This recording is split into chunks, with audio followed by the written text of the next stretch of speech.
Bina, Nasija, Regimol, Rishana, Safura, Sufina, Sabira, Sajma, Sanha, Shemila, Sharmina, Farhana.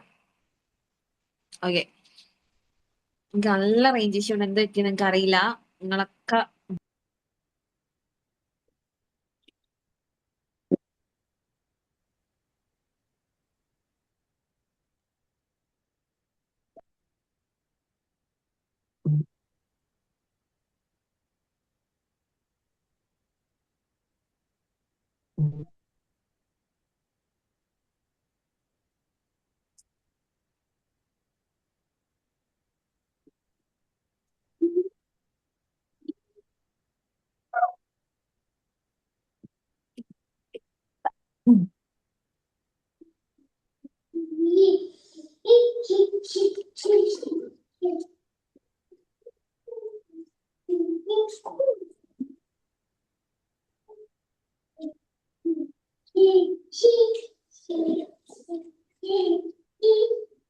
മിസ്സാവായി പോയിന്ന് തോന്നുന്നുണ്ടല്ലേ, കാണുന്നില്ലല്ലോ.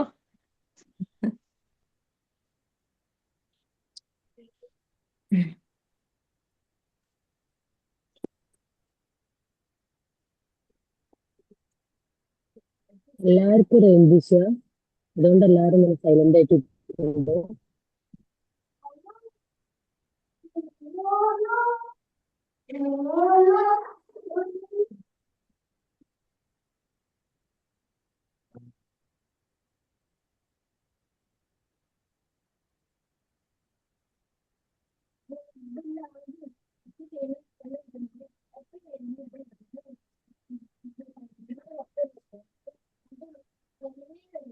Hello, ഇപ്പൊ കേൾക്കുന്നുണ്ടോ? ഇപ്പൊ ക്ലിയർ ഉണ്ടോ? ഓ ക്ലിയർ ഉണ്ട്. സമാധാനം. ഓക്കെ, ഞാൻ വീഡിയോ ഇപ്പൊ ഓൺ ചെയ്യുന്നില്ല, ഒന്ന് ലെവൽ ആവട്ടെ കേട്ടാ. നെറ്റ്വർക്ക് ഒക്കെ കറക്റ്റ് ആയിട്ട് ഞാൻ ഓൺ ചെയ്യാം. അപ്പൊ കഴിഞ്ഞ ക്ലാസ്സിൽ നമ്മൾ ഭയങ്കര എനർജറ്റിക് ആയിട്ട് സെറ്റ് ആയിട്ടൊക്കെ ഇറങ്ങിയതാണ് അല്ലേ? സെൽഫ് ലവ് ഒക്കെ തുടങ്ങിയോ? നിങ്ങൾക്ക് തന്നെ അല്ലേ തന്നത്? ഓൾ അബൌട്ട് മീ ആണ് മിസ്സേ വർക്ക് ഒന്ന്. ഓൾ അബൌട്ട് മീ വർക്ക് തന്നിട്ടുണ്ട്. അത് നെക്സ്റ്റ് ഫ്രൈഡേ വരെ ടൈം ഉണ്ടെന്ന് തോന്നുന്നു അല്ലേ? അതെ. ഓക്കെ, ഫ്രൈഡേക്ക് തന്നെ നിങ്ങൾ പോസ്റ്റ് ചെയ്താൽ മതി. ചെയ്തവർ അങ്ങനെ അയക്കണ്ട. ഫ്രൈഡേ ആണ് സബ്മിറ്റ് ചെയ്യേണ്ട ദിവസം, സബ്മിഷൻ ഡേറ്റ്. അന്ന് അയച്ചാൽ മതി കേട്ടാ. ഓക്കെ, വളരെ ഭംഗിയായിട്ട് ചെയ്യാ. ചേഞ്ചസ് വരുത്തണമെന്നുണ്ടെങ്കിൽ ഞാനത് പറയുമ്പോ നിങ്ങൾ അത് ചെയ്തിട്ട് നെക്സ്റ്റ് ഡേ ആണ് സബ്മിറ്റ് ചെയ്യേണ്ടത് കേട്ടാ. അതായത് നിങ്ങൾ ചെയ്തു, എന്തുവാ ഫ്രൈഡേ വരുന്ന ഫ്രൈഡേ ആണേ. ഒരാഴ്ച ആദ്യം മാമിന് സെൻഡ് ചെയ്തതിന്റെ ശേഷമാണോ ഗ്രൂപ്പിൽ ഇടണ്ടേ? എന്താ? ആദ്യം മാമിന് സെൻഡ് ചെയ്തതിന്റെ ശേഷമാണോ ഗ്രൂപ്പിൽ ഇടേണ്ടി എന്ന്? ഗ്രൂപ്പിൽ മാത്രം ഇട്ടാ മതി. ഗ്രൂപ്പിൽ മാത്രം ഇട്ടാ മതി. ഓക്കെ, ശരി. ഇനി നമ്മളിങ്ങനെ സബ്ജക്റ്റ് എവിടെ എത്തിയായിരുന്നു? ഇതിന്റെ ആസ്ഥാനത്തിൻ്റെത് പറഞ്ഞിട്ടുണ്ടായിരുന്നു. ഓക്കെ, 7 പോയിന്റ്സ് പറഞ്ഞ് അതിന് കൺക്ലൂഡ് ചെയ്തു, റൈറ്റ്? അതെ അതെ അതെ. ഓക്കെ, ഇനിയാണ് നമ്മള് അടുത്തതിലേക്ക് പോകുന്നത്. സ്കൂൾ കെട്ടിടങ്ങൾ അഥവാ സ്കൂൾ ബിൽഡിങ്സ്. നോട്ട്സിന്റെ ആരും ഓർമ്മിപ്പിച്ചില്ല. ഒരു കാര്യം ചെയ്യാം, നമുക്ക് ഓരോ ചാപ്റ്റർ കഴിയുമ്പോ അതിന് നോട്ട്സ് തന്നാ പോരെ? എന്താ അഭിപ്രായം? അതാണ് നന്നാവുക. അല്ലെങ്കിൽ എനിക്ക് തന്നെ ഓർമ്മ ഉണ്ടല്ലോ നിങ്ങൾക്ക് എവിടെ വരെ തന്നു, പിന്നെ അത് റിപ്പീറ്റ് അയച്ച് നിങ്ങൾക്ക് ഒരു ഇടങ്ങാറായി. അങ്ങനെ വേണ്ട. നമുക്ക് ലാസ്റ്റ് ഒരു ചാപ്റ്റർ കഴിഞ്ഞ്, ഞാൻ അങ്ങനെയാണ് പൊതുവെ കൊടുക്കുക. അപ്പൊ നിങ്ങൾ ചോദിച്ചോണ്ടിരിക്കുന്നതുകൊണ്ട് പറഞ്ഞതാണേ. സ്റ്റാർട്ടിങ്ങിൽ അങ്ങനെ പറഞ്ഞത്. ഓക്കെ, അടുത്തത് നമ്മൾ നോക്കുന്നത് സ്കൂൾ കെട്ടിടങ്ങൾ അഥവാ സ്കൂൾ ബിൽഡിങ്സ്. ഓക്കെ, സ്കൂൾ കെട്ടിടങ്ങൾ പണിയുമ്പോൾ ഗവൺമെന്റ് അംഗീകരിച്ച പ്ലാൻ അനുസരിച്ച് മാത്രമേ പണിയാവൂ. നമുക്ക് തോന്നിയ പോലെ ഒന്നും എന്ത് ചെയ്യാണ്ടി പറ്റൂല. സ്കൂളിന്റെ ബിൽഡിങ് കൺസ്ട്രക്ട് ചെയ്യാൻ വേണ്ടി പറ്റൂലെന്ന്. ഓക്കെ, അപ്പൊ നിങ്ങളുടെ അടുത്ത് ഞാൻ തുടക്കത്തിൽ ചോദിച്ചിട്ടുണ്ടെന്ന് തോന്നുന്നു അല്ലെ, ഏതൊക്കെ ആകൃതിയിൽ നമുക്ക് സ്കൂൾ ഉണ്ടാക്കാന്നുള്ള. പലരും പല ആകൃതികളും പറഞ്ഞു അല്ലെ. യു ഷേപ്പ്, സർക്കിള്, റെക്ടാങ്കിള്, ട്രയാങ്കിൾ എന്നൊക്കെ പറഞ്ഞിട്ടുണ്ടായിരുന്നു. ഓർക്കുന്നുണ്ടാ? ഇനി നമുക്ക് നോക്കാം ഏതൊക്കെയാണ് പറ്റുക എന്നുള്ളത്. നമുക്ക് നോക്കാം അല്ലെ. ILTHE എന്നീ ആകൃതികളിലാണ് സാധാരണ കെട്ടിടങ്ങൾ നിർമ്മിക്കാറുള്ളത്. കണ്ടാ ഏതൊക്കെയാ? I, L, T, H, E. Okay, very good. അതായത് ഇങ്ങനെ കുത്തനെ ഈ ഇരിക്കുന്ന പോലെ അല്ലാട്ടോ ഉദ്ദേശിച്ചത്. മുകളിൽ നിന്ന് നോക്കുന്ന സമയത്ത് ഇപ്പൊ ഒരു ഡ്രോണിനെ വിട്ട് താഴിലേക്ക് നോക്കുന്ന സമയത്തെ ഇത് എങ്ങനെ ഇരിക്കണം? ഐന്ന് എഴുതിയ പോലെ ഇരിക്കണം, അല്ലെങ്കിൽ L, പിന്നെ T, പിന്നെ H ഒരു ആൻഡ് E. സംശയം ചോദിക്കട്ടെ? എന്താ ആരെന്ത് ചോദിച്ചു? ഒരു സംശയം ചോദിക്കട്ടെ? ഓക്കെ, ഈ ബുക്കിലുള്ളത് വളരെ ചുരുക്കിയിട്ടുള്ളതാണല്ലോ ഉള്ളത്, പിന്നെ നോട്ട്സിന്റെ ആവശ്യം വരുന്നുണ്ടോന്ന്? ഒരിക്കലും ഇല്ല. മലയാളം നോട്ട്സ് അല്ലെങ്കിലും നിങ്ങൾക്ക് തരുന്നില്ല. ഇംഗ്ലീഷ് ഇതിന്റെ ട്രാൻസ്ലേഷനിലേക്ക് അങ്ങനെ തരുന്നതാണ് കേട്ടോ. ഇംഗ്ലീഷിൽ എഴുതുന്നവർക്ക് ഓക്കെ ഇത് ഓക്കെ. കറക്റ്റ് നിങ്ങൾക്കൊരു കാപ്സ്യൂൾ പരുവത്തിലാക്കി തന്നേക്കുവാണ്. ഈ ഒരു ഇതില് വളരെ ചുരുക്കിയിട്ടാ കാണുന്നു, തോനെ ഇതും കാണുന്നില്ല. യെസ്, അതാണ്ടാണ് കേട്ടാ. ശരി, അപ്പൊ ഈ ആകൃതികളിലാണ് പൊതുവെ നമ്മൾ ചെയ്യേണ്ടത്. പക്ഷെ ചില സാഹചര്യങ്ങളിൽ എന്താണ്, നമ്മുടെ സ്കൂളിന്റെ സ്ഥലത്തിനനുസരിച്ചിട്ടോ അങ്ങനെയൊക്കെ നോക്കിയിട്ട് മാറ്റങ്ങൾ വരുത്താറുണ്ട്. പക്ഷെ ഗവൺമെന്റ് അംഗീകരിച്ച രീതികൾ ഏതൊക്കെയാ, ആകൃതികൾ ഏതൊക്കെയാണ്? I, L, T, H, E. ഈ ലെറ്റേഴ്സ് ഇന്നും പഠിച്ചിട്ടേ നമ്മൾ ഇറങ്ങുന്നുള്ളൂ. ഇതിന് നമുക്ക് ഈസി ആയിട്ട് പഠിക്കാൻ വേണ്ടി ഞാൻ ഒരു സൂത്രം പറഞ്ഞുതരാം. ഇൽദേ എന്നോർത്താ മതി. എങ്ങനെയാ? ഇൽദേ, ഇൽദേ. ഓക്കെ, ഇൽദേ. ഇങ്ങനെ നിങ്ങള് കാണാപ്പാടം പഠിക്കും. ഇൽദേ എന്ന് പഠിച്ചു വെക്കും. ഇൽദേ, ഇൽദേ, ഇൽദേ. ഓക്കെ, ഇൽദേ എന്ന് ഇങ്ങനെ പഠിക്കും. പക്ഷെ നിങ്ങൾക്ക് എക്സാമിന് ക്വസ്റ്റ്യൻ വരുമ്പോ ചിലർ എന്ത് ചെയ്യുന്നറിയോ മക്കളെ? ചെറിയൊരു മണ്ടത്തരം ചെയ്ത് നോക്കും. എന്താണെന്നറിയോ? കൂട്ടി എഴുതും. യെസ്, ഇത് സ്മോൾ ലെറ്ററിൽ വരെ എഴുതാൻ വേണ്ടി പറ്റൂല. ചിലര് കൂട്ടി എഴുതിയിട്ടില്ലെങ്കിലും ILTH ഇന്ന് എങ്ങനെ എഴുതും? സ്മോൾ ലെറ്ററിൽ ഗ്യാപ്പ് ഇട്ടിട്ട് എഴുതും. അതും തെറ്റാണ്. ഓക്കെ, ആകൃതി യെസ്, ഇവരുടെ ഈ ക്യാപിറ്റൽ ലെറ്ററിൽ മാത്രം ഗ്യാപ്പ് ഇട്ടിട്ട് വേണം നിങ്ങൾ, അല്ലെങ്കിൽ കോമ ഇട്ടിട്ട് വേണം നിങ്ങൾ എന്ത് ചെയ്യാനായിട്ട് ഈ ലെറ്റേഴ്സ് എഴുതാൻ വേണ്ടിയിട്ട്. അത് എപ്പോഴും ശ്രദ്ധിക്കുക. ഇത് നോട്ട് ചെയ്ത് വെച്ചോ, തെറ്റ് പറ്റാറുണ്ട്. ഇത് എന്തായാലും എക്സാമിന് ചോദിക്കും, ഉറപ്പായിട്ട് ചോദിക്കുന്ന ഒരു ക്വസ്റ്റ്യൻ ആണ്. എന്ത്, എങ്ങനെ അറിയോ? School buildings shapes are dash എന്നായിരിക്കും വരിക. School buildings shapes are dash. ഏതാ? ഇൽദേ. ഇൽദേ. അപ്പൊ ഈ ഒരു ആകൃതികൾ, ഈ എത്ര 5 ആകൃതികളിലാണ് സാധാരണ കെട്ടിടങ്ങൾ നിർമ്മിക്കാറുള്ളത്. ക്ലാസ് മുറികളിൽ എന്തിനാണ് ഇങ്ങനെ ചെയ്യുന്നത്? നിങ്ങൾ ആലോചിച്ച് നോക്കിയാൽ എന്തിനാ അങ്ങനെയൊക്കെ ചെയ്യുന്നേ? എന്തിനായിരുന്നു? അവിടെ പറയുന്നുണ്ട്, വായുവും വെളിച്ചവും കിട്ടാൻ ഏറ്റവും യോജിച്ചത് ഈ ആകൃതികളാണ്. വെറുതെ ഒരു തട്ടിക്കൂട്ടി നമ്മളൊന്നും സെറ്റ് ചെയ്യില്ല അല്ലെ? സ്കൂളൊക്കെ എന്ന് പറയുമ്പോ അത്രയും നോക്കിയും കണ്ട് ചെയ്യണ്ടേ. അപ്പൊ ഇതെന്തിനാ? നല്ല എയറും അതുപോലെ നല്ല ലൈറ്റും കിട്ടാൻ വേണ്ടിയിട്ടാണ് ഇങ്ങനെയുള്ള ആകൃതികൾ ചൂസ് ചെയ്തിരിക്കുന്നത്. ഓക്കെ, ക്ലിയർ അല്ലേ? ആ പോർഷൻ ക്ലിയർ അല്ലേ? എല്ലാവർക്കും ഒന്ന് എന്നെ നോക്കി പറഞ്ഞ എല്ലാരും ഓരോ ലെറ്റേഴ്സ് ഏതൊക്കെയാ?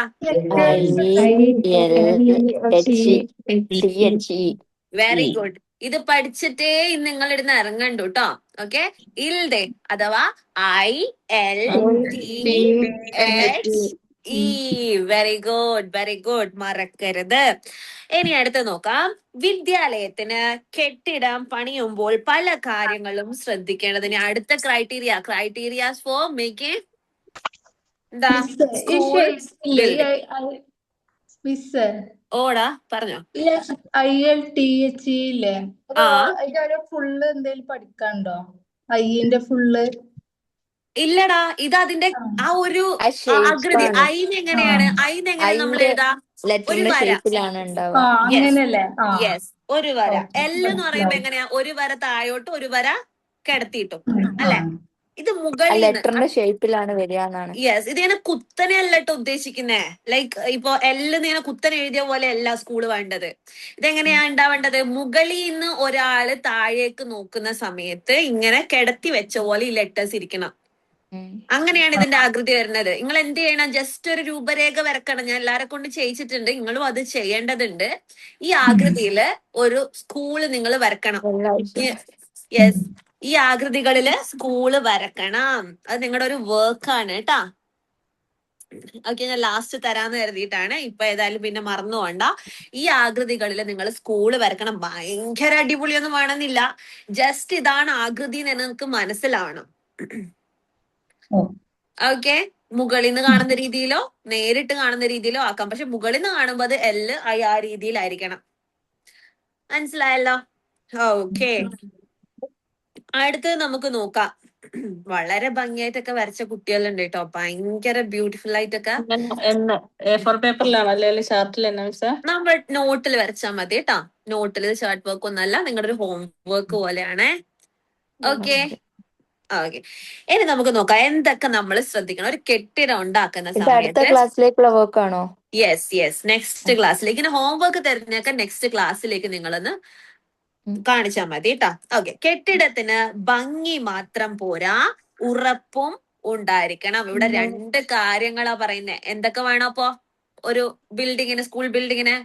ഒന്ന് ബ്യൂട്ടിഫുൾ ആയിരിക്കണം, മറ്റത് സ്ട്രോങ് ആയിരിക്കണം, നല്ല ഉറപ്പുണ്ടായിരിക്കണം, നല്ല അടിപൊളിയായിരിക്കണം. അതായത് ബ്യൂട്ടിഫുൾ ഭംഗിയുള്ളതായിരിക്കണം. ഒരു സ്കൂൾ കെട്ടിടം എന്ന് പറഞ്ഞാൽ ഇത് രണ്ടും ഉറപ്പിക്കണം. ഒരു രസമില്ലാത്ത വലിയൊരു ഗുണമൊന്നുമില്ലാത്ത സ്കൂളിലൊന്നും ആരും കൊണ്ട് ചേർക്കുകയും ചെയ്യില്ല. മക്കളാണെങ്കിൽ ഒരു ദിവസം തന്നെ വന്ന് കിട്ടാനുള്ള പാഠം നമുക്കറിയാം. പിന്നെ അടുത്ത ദിവസം പിന്നെ അവരെ നോക്കണ്ട.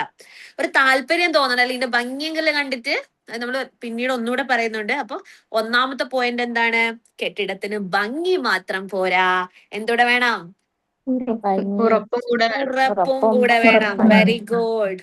ഓക്കെ, വിദ്യാഭ്യാസപരമായ എല്ലാ ആവശ്യങ്ങളും നിർവഹിക്കാൻ പര്യാപ്തമായിരിക്കണം. അതായത് നമുക്ക് എഡ്യൂക്കേഷണലി നോക്കുന്ന സമയത്ത് ഒരുപാട് മീൻസ് ഒരുപാട് കാര്യങ്ങൾ നമുക്ക് വേണം.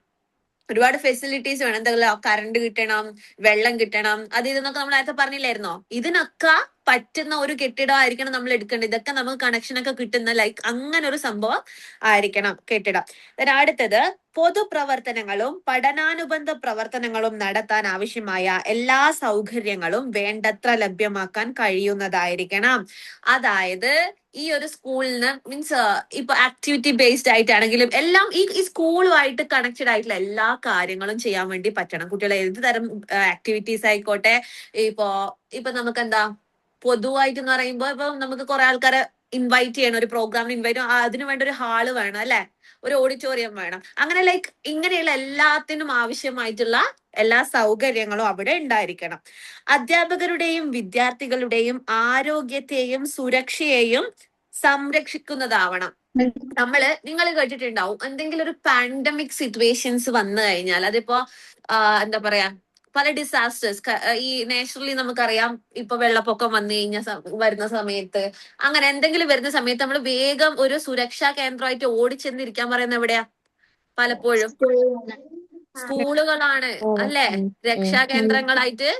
ആ പ്രദേശത്തെ പ്രധാന സ്കൂളുകളിലേക്കാണ് എല്ലാവരും എത്തിപ്പെടേണ്ടത്. ഒന്ന് ഇത്രയും ആൾക്കാരെ ഉൾക്കൊള്ളിക്കാൻ കഴിയും എന്നുള്ളതാ. മറ്റൊന്നെന്ന് പറയുമ്പോ അത്രയും ഉറപ്പും നല്ല ഉറപ്പുള്ള മെറ്റീരിയൽസ് യൂസ് ചെയ്തിട്ട് മാത്രമേ ഒരു സ്കൂൾ ഉണ്ടാക്കാൻ വേണ്ടി പറ്റൂ. തട്ടിക്കൂട്ടിയിട്ട് ലോക്കൽ കമ്പി, ലോക്കൽ സിമെന്റ് ഒന്നും വെച്ച് പറ്റൂല. കുറെ വർഷങ്ങൾ നിലനിൽക്കേണ്ട ഒരു സ്ഥാപനമാണ്. അതുകൊണ്ട് തന്നെ അത്രയും ഉറപ്പിക്കുന്നത് കൊണ്ടാണ് അവിടെ പറഞ്ഞിരിക്കുന്നത്. അപ്പൊ ഇങ്ങനെയുള്ള മെറ്റീരിയൽസ് ഒക്കെ ചൂസ് ചെയ്യുമ്പോൾ ഈ സ്റ്റുഡൻസിനായിക്കോട്ടെ ടീച്ചേഴ്സിനായിക്കോട്ടെ അവരെ സേഫ്റ്റി നമ്മൾ ഉറപ്പ് വരുത്തണം. മനസ്സിലായല്ലോ? ഇനി അടുത്തത് എന്താ നോക്കിയാലോ? വിദ്യാലയത്തിന്റെ ഓരോ യൂണിറ്റും അതിന്റെ പ്രത്യേക ലക്ഷ്യം മുൻനിർത്തിയാണ് സംവിധാനം ചെയ്യേണ്ടതെങ്കിലും അതിന് മറ്റു യൂണിറ്റുകളുമായി ഒത്തിണക്കം ഉണ്ടായിരിക്കണം. അങ്ങനെ വെച്ചാൽ ഒരു സ്കൂൾ എന്ന് പറയുമ്പോൾ ഓഫീസ് ഉണ്ടാകും, ലാബ്സ് ഉണ്ടാവും, ലബോറട്ടറി, ഇതൊക്കെ ഉണ്ടാവും. അതൊക്കെ അതിന് പറ്റിയ സ്ഥലങ്ങളിലേക്ക് കൊണ്ടുപോയി വെക്കുള്ളൂ. അധികം വെയിൽ ഇതൊക്കെ കൊള്ളുന്ന ഭാഗത്ത് കൊണ്ടുപോയി നമ്മൾ ലബോറട്ടറി വെക്കൂല അല്ലെ. ചിലത് സൂര്യപ്രകാശം ഡയറക്റ്റ് പറ്റൂല, ചൂട് അങ്ങനെയൊക്കെ ഉണ്ടാവും. പക്ഷെ എന്നിരുന്നാലും ഇവിടെ എന്ത് നടക്കുന്ന അപ്പുറത്തെ ടീമിന് മനസ്സിലാണ് അവിടെ എന്തൊക്കെ ഉണ്ട്. ഒരു കണക്ഷൻ ഇല്ലാണ്ടായി പോകരുത്. അതായത് ഐടിന്റെ ഭാഗത്ത് എന്താ നടക്കുന്നത്, ഓഫീസിൽ എന്ത് നടക്കുന്നു, അതൊക്കെ ഉള്ളത് പരസ്പരം അത് കണക്ഷൻ ഉണ്ടാവണം എന്നാണ് ഇവിടെ ഉദ്ദേശിച്ചിരിക്കുന്നത് കേട്ടോ. ലാസ്റ്റ് ഒരു പോയിന്റ്, ആറാമത്തെ പോയിന്റ് എന്താണ് പറയുന്നത്? സ്കൂൾ കെട്ടിടം മതിപ്പുളവാക്കുന്നതും ആകർഷകവുമായിരിക്കണം. ഇതിൽ മെയിൻ പറയാനുള്ളത് അട്രാക്റ്റീവ്, അതായത് ആകർഷണവുമായിരിക്കണം. എന്നാലേ കുട്ടികൾ വരുള്ളൂ. അവര് പറിച്ച് നടപ്പെടുകയാണ്. ഒരു വീട് എന്നുള്ള സ്ഥലത്ത് നിന്ന് അല്ലെ പ്രത്യേകിച്ച് പ്രീ സ്കൂൾ. നിങ്ങളൊരു പ്രീ സ്കൂൾ ഇമേജ്, അതിന്റെ ഒരു ഇമേജ് ഇങ്ങനെ നമ്മൾ മൈൻഡിൽ കൊണ്ടുവരുമ്പോ എന്താ നിങ്ങളെ ഉള്ളിൽ എന്താ കാണാം, എന്തൊക്കെ ഒരു മൈൻഡിൽ വരുന്ന ഒരു പിക്ചർ പറഞ്ഞേ. കളർഫുൾ ആയിട്ടുള്ള ക്ലാസ് റൂം. കളർഫുൾ ആയിരിക്കും. പിന്നെ അവിടെ എന്തൊക്കെ ഉണ്ടാകും? കാർട്ടൂൺ പിന്നെ പിക്ചേഴ്സ് ഒക്കെ ബോളൊക്കെ നല്ല പിക്ചേഴ്സ് ഒക്കെ വരച്ചതായിരിക്കും. യെസ്, കാർട്ടൂൺസ്, പിക്ചേഴ്സ്, പിന്നെ ടോയ്സ് കുറെ ഇങ്ങനെ തൂക്കിയിട്ടേക്കുന്നുണ്ടാകും. ചുമരൊക്കെ ഫുൾ കളർഫുൾ ആയിരിക്കും കളർഫുൾ. അല്ലെ? ഈ അൽബിറൊക്കെ കണ്ടിട്ടുണ്ടെങ്കിൽ ഉണ്ടല്ലോ, കുട്ടികൾ അവിടുന്ന് അൽബിർ വരൂല. അൽഫിത്ര ഒക്കെ ആ യെസ്, ലെവലിലാണ്. അവിടെയൊക്കെ പോയി കഴിഞ്ഞാൽ കുട്ടികൾ പിന്നെ തിരിച്ചു വരില്ല. അവർ അടുത്ത് തന്നെ ഒരു ലൈക്ക് ഒരു പാർക്ക്. ബിക്കോസ് ഒരു കുട്ടിയും, ഒരു LKG കുട്ടിയോ ഒരു UKG കുട്ടിയോ എനിക്ക് വളർന്ന് ഡോക്ടർ ആവണം എന്ന് വിചാരിച്ച് സ്കൂളിൽ വരുന്നുണ്ടോ? പറ. ഒരിക്കലും വരൂല. എനിക്ക് എന്റെ ഉമ്മാനും ഉപ്പാനെയും ഭാവിയിൽ നോക്കണം എന്ന് പറഞ്ഞിട്ടോ അല്ലെങ്കിൽ നാളെ ഡോക്ടർ ആവണം എന്ന് പറഞ്ഞിട്ടോ ഒരു LKG കുട്ടികൾ സ്കൂളിൽ വരുന്നില്ല. അവർ വരുന്നതിന്റെ ഒറ്റ ഉദ്ദേശം ഒന്നേ ഉള്ളൂ. എന്താ? ആർക്ക് കളിക്കണം? കളിക്കണം എന്ന ഒറ്റ ഒരു മൈൻഡ്. അപ്പൊ അതിനുള്ള എല്ലാ സൗകര്യങ്ങളും നമ്മൾ കളിയിലൂടെയാണ് നമ്മൾ പഠിപ്പിക്കാൻ വരെ പറ്റുള്ളൂ എന്നാണ് ഇപ്പോഴത്തെ സിസ്റ്റം പറയുന്നത്. ഓക്കെ, ഇത്രയും കാര്യങ്ങളാണ് എവിടെ പറഞ്ഞിരിക്കുന്നത്. അപ്പൊ മിസ്സേ ഫസ്റ്റ് പറഞ്ഞ പോയിന്റ് ഇതുപോലെ തന്നെ അല്ലേ പറഞ്ഞു? ഉറപ്പും വേണം. യെസ്, അത് ഉറപ്പും രണ്ടും സെയിം തന്നെ. 4ാമത്തെ പോയിന്റ് ഒന്ന് പറഞ്ഞു തരൂ. 4 അധ്യാപകരുടെയും വിദ്യാർത്ഥികളുടെയും ആരോഗ്യത്തെയും സംരക്ഷിക്കും. സുരക്ഷയെയും സംരക്ഷിക്കുന്നതാണ്. അത് ഞാൻ പറഞ്ഞില്ലേ, നമ്മൾ ഈ ബിൽഡിങ്ങിന് യൂസ് ചെയ്യുന്ന ഓരോ ബിൽഡിംഗ് കൺസ്ട്രക്ഷന് ഉപയോഗിക്കുന്ന എല്ലാ മെറ്റീരിയൽസും നല്ല മെറ്റീരിയൽസ് ആയിരിക്കണം, ക്വാളിറ്റി ഉള്ളതായിരിക്കണം. മനസ്സിലായില്ലേ? അതായത് ഈ നല്ല സിമന്റോ നല്ല കമ്പി ഐറ്റംസ് ഒന്നും യൂസ് ചെയ്തിട്ടില്ലെങ്കിൽ ഇത് ഇടിഞ്ഞു വീകാനോ മറ്റു ഈ പൊടി പാറുന്ന ടൈപ്പ് ഓഫ് ആ സംഭവങ്ങൾ സെറ്റപ്പ് ഒക്കെ ആയിട്ടുണ്ടെങ്കിൽ ഉറപ്പായിട്ട് കുട്ടികളുടെ ആരോഗ്യത്തെയും ഇപ്പോ അവരുടെ സേഫ്റ്റിനെയൊക്കെ ഇത് ബാധിക്കും. ഇപ്പൊ എന്റെ അനിയത്തിക്ക് ശ്വാസം മുട്ടൽ അങ്ങനത്തെ ഒരു പ്രശ്നമില്ലാത്ത ആളാണ് എന്റെ അനിയത്തി. ഓക്കെ, പക്ഷെ ആ സ്കൂൾ കൺസ്ട്രക്ഷന്റെ സമയത്ത് എന്തോ സെറ്റപ്പ് ഇതായിട്ട് അവർക്ക് ഇപ്പൊ ഒരു ശ്വാസം മുട്ടലിന്റെ പ്രശ്നം കാണുന്നുണ്ട്. സ്റ്റക്കാണോ? ഇല്ല മിസ്സേ. കേൾക്കുന്നുണ്ട്.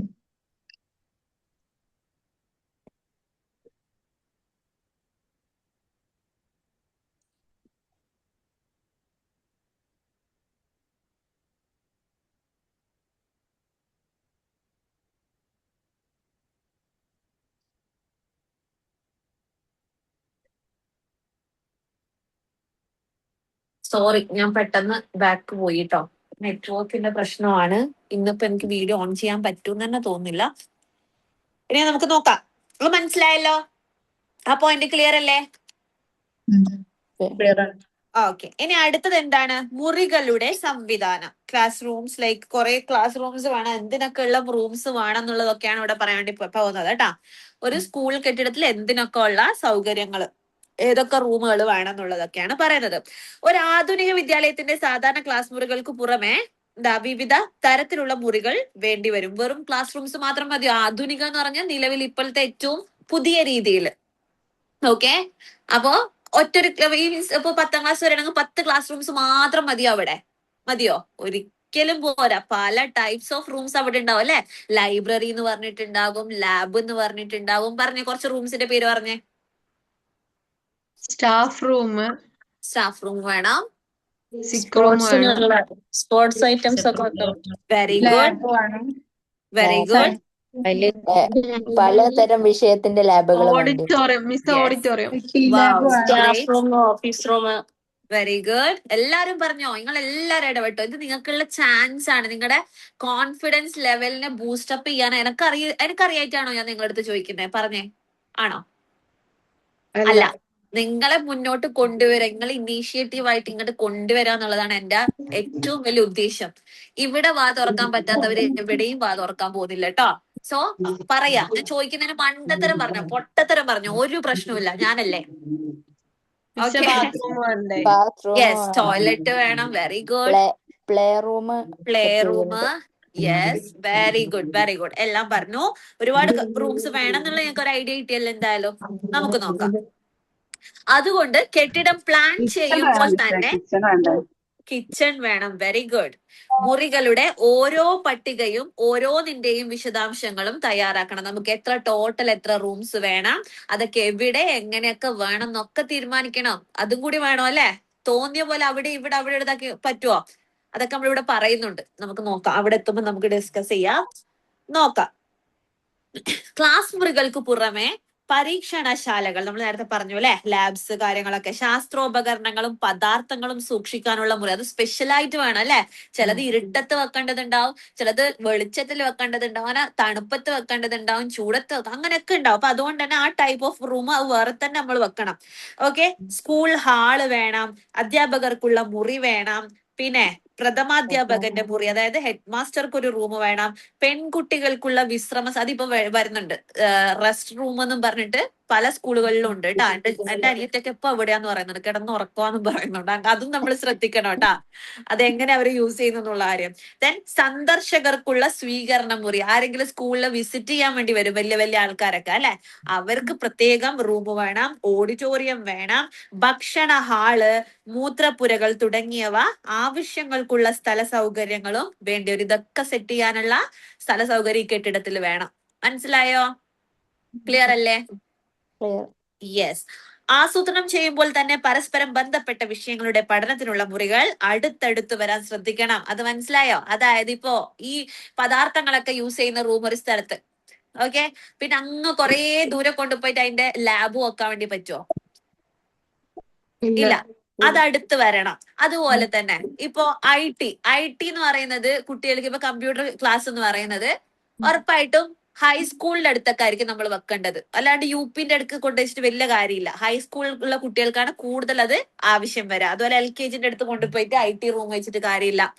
അതിൽ ഇങ്ങനെ പരസ്പരം ബന്ധപ്പെട്ട വിഷയങ്ങള്, അങ്ങനെയുള്ള കാര്യങ്ങളൊക്കെ നമ്മൾ അടുത്തടുത്ത് വരാൻ വേണ്ടിയിട്ട്, റൂംസ് അടുത്തടുത്ത് വരാൻ വേണ്ടിയിട്ട് ശ്രദ്ധിക്കണം എന്നുള്ളതാണ് കേട്ടാ. മനസ്സിലായോ? മനസ്സിലായി. ദെൻ അടുത്തത്, അതുപോലെ നമ്മളെ ഹെഡ് മാസ്റ്ററുടെ റൂമൊക്കെ എല്ലാവരെയും കാണാൻ പറ്റുന്ന ഏരിയ എന്നായിരിക്കണം ഹെഡ് മാസ്റ്റർ റൂം വേണ്ടത്. അതൊക്കെ നമ്മൾ കുറച്ചുകൂടി പഠിക്കുന്നുണ്ട് കേട്ടോ. ശരി, എവിടെ അത് അടുത്തതിൽ പറയുന്നുണ്ടേ, ശ്രദ്ധിക്കണം. മുറിയിൽ ഇരുന്നു കൊണ്ട് വിദ്യാലയത്തിന്റെയും പരിസരത്തിന്റെയും സമഗ്ര വീക്ഷണം സാധ്യമാക്കത്തക്ക ഒരു സ്ഥലത്ത് വേണം ഇവിടെ ആരുടെ, പ്രധാന അധ്യാപകന്റെ മുറി നിർമ്മിക്കാൻ. ഏതൊക്കെ ക്ലാസ് ഇപ്പോ പിന്നെ ക്ലാസ് നടക്കുന്നുണ്ട്, എവിടെയൊക്കെ കുട്ടികൾ വെറുതെ ഇരിക്കുന്നുണ്ട്, തുടങ്ങിയ എല്ലാ കാര്യങ്ങളും ഇയാൾക്ക് കാണാൻ വേണ്ടി പറ്റണം. ആർക്ക്? ഹെഡ് മാസ്റ്റർക്ക്. യെസ്. അപ്പൊ ഏതോ മിസ് വെറുതെ ഇരിക്കുന്നുണ്ടോന്നെല്ലാം നോക്കിയിട്ട് പെട്ടെന്ന് തന്നെ അവരെ അങ്ങോട്ടേക്ക് അയക്കാൻ വേണ്ടിട്ടൊക്കെ പറ്റണം.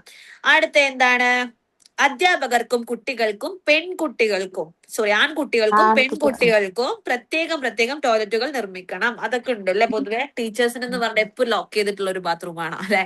അതുപോലെ എന്താ, പെൺകുട്ടികൾക്ക് സെപ്പറേറ്റ്, ആൺകുട്ടികൾക്ക് സെപ്പറേറ്റ് വേണം. അതൊക്കെ ഉള്ളതാണ്.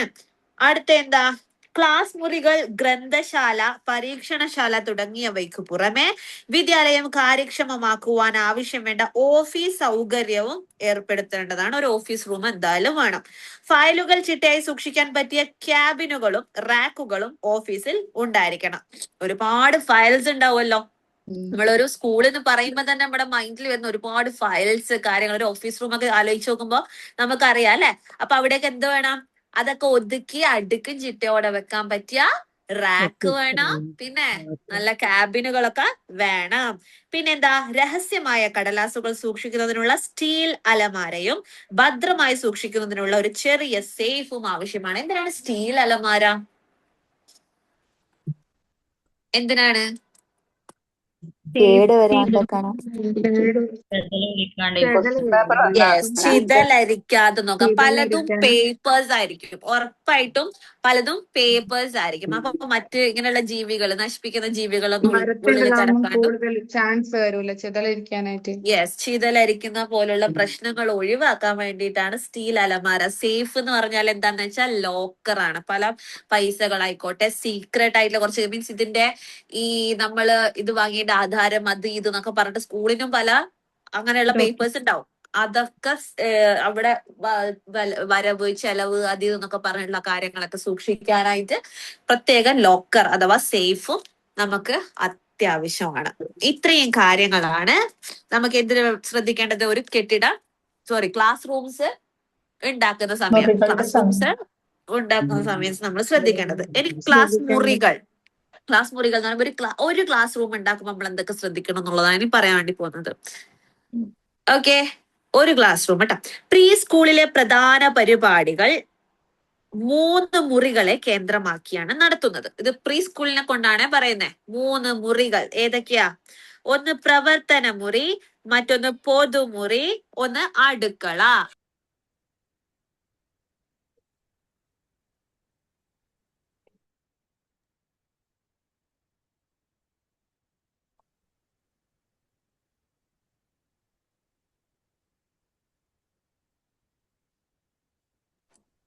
ഓക്കെ, കേൾക്കുന്നുണ്ടല്ലോ അല്ലെ? ഉം. അപ്പൊ ഏതൊക്കെ മുറികളാണത്? പ്രവർത്തന മുറി, പൊതുമുറി, അടുക്കള. ഇതൊക്കെ അടുക്കള. ഏതൊക്കെ മുറിയാന്ന് പറഞ്ഞേ? ഏതാണ് പ്രവർത്തന മുറി എന്ന് പറഞ്ഞ ഏതാ മുറി? Class room. റൂം. ഓക്കെ, അപ്പൊ പൊതുമുറി ഏതാ? പൊതുമുറി ആക്ടിവിറ്റീസ് ഓക്കെ, ഹോളാണോ? അടുക്കള എന്ന് പറയുമ്പോ അടുക്കള അല്ലെ? അതായത് പ്രവർത്തന മുറി ആക്ച്വലി ആക്ടിവിറ്റി റൂമാണ്. പൊതുമുറി തന്നെ Yes. Class room. യെസ്, അതായത് ഒന്ന് പ്രവർത്തന മുറി അഥവാ ആക്ടിവിറ്റി റൂമാണ്. പൊതുമുറി എന്ന് പറയുമ്പോൾ കോമൺ ആയിട്ട് നമ്മൾ ക്ലാസ് റൂംസ്. ഓക്കെ, അടുത്തത് അടുക്കള. ഇത് 3 പ്രവർത്തന മുറി എന്ന് പറയുമ്പോൾ നമുക്കറിയാം കുട്ടികളെ കൊണ്ട് പല ആക്ടിവിറ്റീസ് ചെയ്യിക്കണം. എസ്പെഷ്യലി നമ്മുടെ മോണ്ടിസറി ഒക്കെ ആണെന്നുണ്ടെങ്കിൽ മെയിൻ ആയിട്ട് നമ്മള് ആക്ടിവിറ്റി ഓറിയന്റഡ് ആയിരിക്കും ക്ലാസ്സസ്. അപ്പൊ അതിനായിട്ടൊരു സ്പെഷ്യൽ റൂം വേണം. അതേസമയം സ്കൂളിൽ ആ റൂമിലും ക്ലാസ് റൂമും തന്നെയാണല്ലോ ചെയ്യുന്നത്. അങ്ങനെ അത് പ്രശ്നമൊന്നുമില്ല. പൊതുവെയാണ് ഇങ്ങനെ പറഞ്ഞിരിക്കുന്നത്. അത് ഓരോ മാനേജ്മെന്റിനും തീരുമാനിക്കാം അതെങ്ങനെ മാറ്റം വരുത്തണം എന്നുള്ളത്. പൊതുവെ കോമൺ ആയിട്ട് നമ്മൾ സെറ്റ് ചെയ്യേണ്ടത് ഈ 3 മുറികളാ. ഓക്കെ, ഇതിപ്പോ പ്രൈവറ്റ് ആയതുകൊണ്ട് നമുക്ക് അങ്ങനെ ഭയങ്കരമായിട്ട് ഇതിങ്ങനെ വേണമെന്ന് ഒരു ഗവൺമെന്റിന് അങ്ങനെ ഇടപെടാൻ വേണ്ടി പറ്റൂല. എങ്കിലും ഇതാണ് കോമൺ ആയിട്ട് പറയുന്ന രീതി. അപ്പൊ എന്താണ്? പ്രവർത്തന മുറി, പൊതുമുറി, മറ്റൊന്നെന്താ? അടുക്കള. അടുക്കള വേണം. നിങ്ങൾ ഒരിക്കലും ലഞ്ചൊക്കെ കൊണ്ടുപോവല്ലേ കുട്ടികളെ? എന്തിരുന്നാലും ഒരു ചൂടുവെള്ളം തിളപ്പിക്കാനെങ്കിലും ലൈക്ക് അങ്ങനെയുള്ള പല കാര്യങ്ങൾക്കും അടുക്കള വേണം. അടുക്കള ചെറിയൊരു സെറ്റപ്പ് എങ്കിലും ഉണ്ടായിരിക്കണം എന്നാണ് കേട്ടോ. അടുത്തത് എന്താണ്? ക്ലാസ് മുറികൾ സംവിധാനം ചെയ്യുമ്പോൾ താഴെ പറയുന്ന ആവശ്യങ്ങൾ പരിഗണിക്കണം. ഓക്കെ, നോട്ടിൽ 1ാമത്തെ പോയിന്റ് എഴുതുക. 1, വലിപ്പം, സൈസ്. ഓക്കെ, പോയിന്റ്സ് മാത്രം എഴുതിയാൽ മതി. 1ാമത്തത് എന്താണ്? വലിപ്പം. ക്ലാസ് റൂമിന്റെ വലിപ്പം എങ്ങനെയായിരിക്കണം എന്നാണ് പറയുന്നത്. ക്ലാസ് മുറിക്ക് 40 മുതൽ 43 കുട്ടികളെ ഇരുത്താൻ ആവശ്യമായ വലിപ്പം വേണം. ഓക്കെ, എത്രയാ?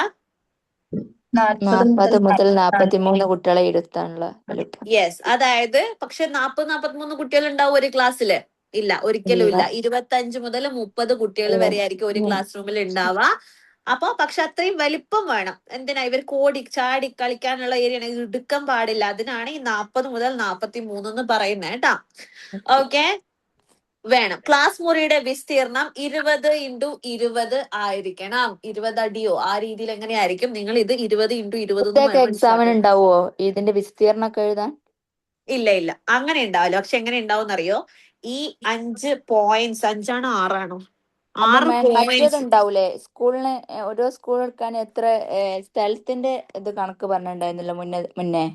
അതെന്തായാലും സെപ്പറേറ്റ് ഉണ്ടാവും. അത് ഉണ്ടാവും. സ്പെസിഫൈ ചെയ്തിട്ടുണ്ടാകും. ഇത് പക്ഷെ നിങ്ങൾ എന്തായാലും പഠിക്കണം. നിങ്ങൾ എന്തായാലും എഴുതണം. ബിക്കോസ് ഇത് essay ക്വസ്റ്റ്യനിൽ ഇതെല്ലാം ഉൾപ്പെടും കേട്ടാ. ഇത് essay ആയിട്ടാ വരിക ഈ ഒരു ഭാഗം? യെസ്, essay ആയിട്ട് വരാം. അല്ലെങ്കിൽ what are the criterias should be considered while making A class room എന്ന് ചോദിച്ചാല് നിങ്ങൾ ഇത് എഴുതേണ്ടി വരും. എങ്ങനെയാണ് മലയാളത്തിൽ എഴുതിയാലും ഇംഗ്ലീഷിൽ അങ്ങനെ സെപ്പറേറ്റ് എഴുതാൻ പറ്റുമോ? മലയാളത്തിൽ മലയാളം മാത്രമേ എഴുതാൻ പറ്റുള്ളൂ. ഇംഗ്ലീഷിൽ ഇംഗ്ലീഷ് മാത്രമേ പറ്റുള്ളൂ. രണ്ടും ഇതിലും വരുമോ? ഇല്ല, ഇംഗ്ലീഷിൽ മാത്രമായിരിക്കും വരിക. അതുകൊണ്ട് നിങ്ങളുടെ ക്വസ്റ്റ്യൻ മാക്സിമം നമ്മൾ ഇവിടുന്ന് പ്രാക്ടീസ് ചെയ്യിപ്പിക്കും. ഓക്കെ, മാക്സിമം വരുന്ന ക്വസ്റ്റ്യൻസ് നമ്മൾ ഇവിടുന്ന് തന്നെ പ്രാക്ടീസ് ചെയ്ത് തരും. അതുകൊണ്ട് നിങ്ങൾക്ക് അങ്ങനെ ക്വസ്റ്റ്യൻ പുതുതായിട്ട് കാണുന്ന ഒരു പ്രശ്നമൊന്നും ഉണ്ടാവില്ല. ഓക്കെ, മലയാളത്തിൽ വരൂല. നിങ്ങൾക്ക് അവിടെ അങ്ങനെ ചോദിക്കാനും പറ്റൂല. നിങ്ങൾ ടീച്ചേഴ്സ് ആണ്. ഇതിന്റെ അർത്ഥം എന്താണെന്ന് ആരൊക്കെയോ ലൈക്ക് ഒരു കുട്ടി ഇങ്ങനെ ചോദിച്ചിട്ട് വാട്ട് ഈസ് ടൈം ടേബിൾ എന്നാണ് ക്വസ്റ്റ്യൻ. ആ ക്വസ്റ്റ്യൻ ചോദിച്ചു മിസ് ചെയ്ത് എന്താ ഇങ്ങനെ പറഞ്ഞാൽ എന്താന്ന് അവരെങ്ങനെ ടീച്ചർ ആക്കുന്നേ? നിങ്ങൾ എന്നെ പറഞ്ഞേ. അപ്പൊ അങ്ങനെ നിങ്ങൾക്ക് നെഗറ്റീവ് മാർക്ക് വരുന്നത് കൊണ്ട് അങ്ങനെ ഒരു ഓപ്ഷൻ നമ്മൾ കട്ട് ചെയ്തു. അങ്ങനെ നമുക്ക് നമ്മുടെ അടുത്ത് ക്വസ്റ്റ്യൻ ചെയ്തു. ഡിപ്പാർട്ട്മെന്റിൽ നമ്മൾ ചോദ്യം ചെയ്തു ഇങ്ങനെ ഒരാളെ നിങ്ങൾ എങ്ങനെ ടീച്ചറാക്കി വിടും, ഈ കൊച്ചി ഇതുവരെ ക്ലാസ്സിൽ കയറാത്ത കുട്ടിയാ. ഓക്കെ, നമുക്ക് പിടിച്ചിരുത്താൻ പറ്റൂലല്ലോ ഓൺലൈൻ ആവുമ്പോ. അപ്പൊ അതുകൊണ്ട് അങ്ങനെയുള്ളവർ നമ്മൾ ഒഴിവാക്കിയിട്ടുണ്ട്. അങ്ങനെ അറിയാത്തവർ എഴുതണ്ട. അത്രയും അറിയാത്തവർ എന്ത് ചെയ്യരുത്, എഴുതേണ്ട ആവശ്യമില്ലല്ലോ. അപ്പൊ അതുകൊണ്ട് തന്നെ നിങ്ങളെ മാക്സിമം എല്ലാ ക്വസ്റ്റ്യൻസും നമ്മളിവിടെ പ്രാക്ടീസ് ചെയ്യിപ്പിക്കും. മോഡൽ എക്സാം ഉണ്ടാവും അത്. മോഡൽ എക്സാം ഉണ്ടാവും. ഓരോ ക്ലാസ് ചെയ്യുമ്പോൾ നിങ്ങൾക്ക് യൂണിറ്റ് ടെസ്റ്റ് ഉണ്ടാകും. അതുകൊണ്ട് നിങ്ങൾ സ്കൂൾ ഓർഗനൈസേഷന്റെ കാര്യത്തില് ഡോണ്ട് വറി. ഓക്കെ, ഇനി വേറൊരു സാധനം കൂടി ഉണ്ട് നമുക്ക്. ഞാൻ നിങ്ങളടുത്ത് പറഞ്ഞിട്ടുണ്ടാവുമല്ലോ, അല്ലേ എല്ലാത്തിനും ക്ലാസ് ടെസ്റ്റ് ആയാല്, അല്ലാതെ അങ്ങോട്ട് എങ്ങനെ എല്ലാ സബ്ജക്റ്റും അങ്ങനെ ക്ലാസ് ടെസ്റ്റ് മതി ആയിരുന്നു നല്ലത് എന്നറിയാം. ഓരോരോ എക്സ്പീരിയൻസ് ആവും എക്സാം. അത് ബാക്കി സബ്ജക്റ്റിന് ഉണ്ടോന്ന് എനിക്കറിയില്ല. പക്ഷെ എന്റെ സബ്ജക്റ്റിന് ക്ലാസ് ടെസ്റ്റ് ഉണ്ട്. പിന്നെ ഒന്നെന്ന് വെച്ചാല് നിങ്ങൾക്ക് ക്വസ്റ്റ്യൻ ചാലഞ്ച് ഉണ്ട്. അത് ഭയങ്കര അടിപൊളിയാണ്. ഓരോ ചാപ്റ്റർ കഴിയുമ്പോ ഗ്രൂപ്പിൽ ഒരു മത്സരമാണ്. ഓക്കെ, ഞാൻ ഓരോ ക്വസ്റ്റ്യൻസ് ചോദിക്കും. ഏറ്റവും ആദ്യം ആൻസർ പറയുന്നവർക്ക് പോയിന്റ് കിട്ടും. ഏറ്റവും കൂടുതൽ പോയിന്റ് കിട്ടുന്നത് ആരാണോ അവരായിരിക്കും സ്റ്റാർ ഓഫ് ദ ഡേ ആയിട്ട് വരാം, സ്റ്റാർ ഓഫ് ദ യൂണിറ്റ് എന്നോ ആ രീതിയിലൊക്കെ നമുക്ക് ആക്കാം. അപ്പൊ എന്താന്ന് വെച്ചിട്ടുണ്ടെങ്കിൽ അവിടെ വേണ്ടത് ടൈപ്പിംഗ് ഫാസ്റ്റ് ആയിരിക്കണം, ഓഡിയോ ഫാസ്റ്റ് ആയിരിക്കണം, നെറ്റ്വർക്ക് ഫാസ്റ്റ് ആയിരിക്കണം. നിങ്ങളെ അറിവ് മാത്രം പോരട്ടോ. അങ്ങനെ ഒരു ഇഷ്യൂ കൂടെ ഉണ്ട്. പക്ഷെ ഇതൊരു മത്സരമായിട്ടല്ല, നിങ്ങൾ പഠിക്കാൻ വേണ്ടിയിട്ടുള്ള ഒരു സെറ്റപ്പ് ആണ് കേട്ടോ. നല്ല രസമാണ്. നിങ്ങൾ ശരിക്കത് ശരിക്കും ഒരു എന്റർടൈൻമെന്റ് അങ്ങനെയാണ് നിങ്ങൾക്ക് ഫീൽ ചെയ്യുള്ളൂ കേട്ടോ. ഓക്കെ, ഭയങ്കര നിങ്ങള് ഭയങ്കര ഒരു എന്താ പറയാ സ്ട്രിക്റ്റ് ആയിട്ട് കൊണ്ടുപോകുന്ന സാധനമൊന്നും അല്ല. ക്വസ്റ്റ്യൻ ചാലഞ്ച് ഒരു രസമാണ്. ഓക്കെ, എനിവേ നമുക്ക് നമ്മുടെ വിഷയത്തിലേക്ക് തിരിച്ചു വരുമ്പോ വലിപ്പത്തെ കുറിച്ച് നമ്മൾ പറഞ്ഞു. വിസ്തീർണം 20x20 ചതുരശ്ര സെന്റിമീറ്റർ, അങ്ങനെ എന്തോ ഒരു സംഭവമാണ്. നിങ്ങൾ 20x20 പറഞ്ഞാൽ മതി കേട്ടാ. നിങ്ങൾ ഏതായാലും അളക്കാനൊന്നും പോണ്ടല്ലോ. ശരി, അത്രയും മനസ്സിലാക്കി വെക്കാം. അടുത്ത് പ്രകാശം, 40 to 43 കുട്ടികളെ ഇരുത്തുന്ന സൈസ് എന്നല്ല പറഞ്ഞപ്പോ. അതെ, അതെ. അതിന്റെ വിസ്തീർണമാണ് പറഞ്ഞത് 20x20. 20x20 ആണ്. നെക്സ്റ്റ് ആണ് പ്രകാശം. പ്രകാശം എന്താ പറയുന്നത്? ലൈറ്റ്. പോയിന്റ് എഴുതിക്കോ നോട്ടിൽ കേട്ടാ. ലൈറ്റ് എന്ന് വെച്ചാൽ എല്ലാ മുറികളിലും ആവശ്യത്തിന് പ്രകാശം ലഭിക്കണം. ഓക്കെ, നല്ല പോലെ പ്രകാശം ലഭിക്കണം. കുട്ടികളുടെ കണ്ണിൽ നേരിട്ട് വീഴാതെ എല്ലായിടത്തും പ്രകാശം ചിതറിപ്പിക്കുന്നതാണ് നല്ലത്. ഞങ്ങളൊക്കെ പഠിക്കുന്ന സമയത്ത് ഈ ഓടിന്റെ ഇടയിൽ ഒരു ഗ്ലാസ് ഷീറ്റ് ഉണ്ടാവും. അവിടെ നിന്ന് ഇങ്ങനെ ഡയറക്റ്റ് ലൈറ്റ് വരും. ഒരു ടൈം ആകുമ്പോൾ അടുത്ത കുട്ടികൾ കയറിയിട്ട് മുന്നത്തെ ബെഞ്ചിലിരിക്കണം. അങ്ങനത്തെ ഒക്കെ സിറ്റുവേഷൻ ഉണ്ടാവാറുണ്ട്. അതുപോലെ ഒരു ഈവനിങ് ആകുമ്പോൾ കുറച്ച് കുട്ടികൾ ബാക്ക് ബെഞ്ചിലെ കുട്ടികളൊന്ന് ഫ്രണ്ടിലേക്ക് വാ, കുറച്ചൊരു മഴക്കാർ വരും, ബാക്കി കുട്ടികൾ അപ്പുറം പോയിരിക്കും. അങ്ങനെയൊന്നും ആവരുത്. ലൈക്ക് എപ്പോഴും ഒരേ വെളിച്ചം. ക്ലാസ് റൂമിൽ എപ്പോഴും നല്ല രീതിയിൽ വെളിച്ചം കിട്ടണം. ഓക്കെ, അത് കുട്ടികളെ കണ്ണിലേക്ക് തുറിച്ചു വരുന്ന രീതിയിലോ അങ്ങനെയൊന്നും ആവാൻ പാടില്ല. അത് ഒന്നൊക്കെ നമുക്ക് ആർട്ടിഫിഷ്യൽ ആയിട്ട് അത് ഇപ്പൊ ലൈറ്റ് വെച്ചിട്ട് തന്നെ അങ്ങനെ സെറ്റ് ചെയ്യാം. അല്ലെങ്കിൽ നേച്ചറിന്ന് കറക്റ്റ് ഡയറക്റ്റ് വരുന്ന ലൈറ്റ് അതുപോലെ സെറ്റ് ചെയ്യാം. അടുത്തതാണ് ജനാലകൾ അഥവാ വിൻഡോസ്. ജനാലകൾ ആവശ്യത്തിന് വെളിച്ചവും ശുദ്ധവായുവും ക്ലാസ് മുറിയിൽ എത്തിക്കാൻ ആവശ്യമായ ജനാലകൾ ഉണ്ടായിരിക്കണം. ഇത് വളരെ ഇമ്പോർട്ടന്റ് ആണ്. കുട്ടികളുടെ പഠനവുമായിട്ട് നോക്കണ സമയത്ത് വളരെ, അതായത് കുട്ടികൾ പഠന പിന്നോക്കാവസ്ഥക്ക് കാരണമായേക്കാവുന്ന ഒരു കാരണം പറയുന്നത് അവരുടെ ആംബിയൻസ് ആണ്. അവർക്ക് പഠിക്കാനുള്ള ആംബിയൻസ്, നല്ല വായുവും നല്ല വെളിച്ചവും ഇല്ല എന്നുണ്ടെങ്കിൽ ഈ കുട്ടികൾ പഠനത്തിൽ പിന്നോക്കാവസ്ഥ കാണിക്കും. ഓക്കെ, അതെങ്ങനെയാ?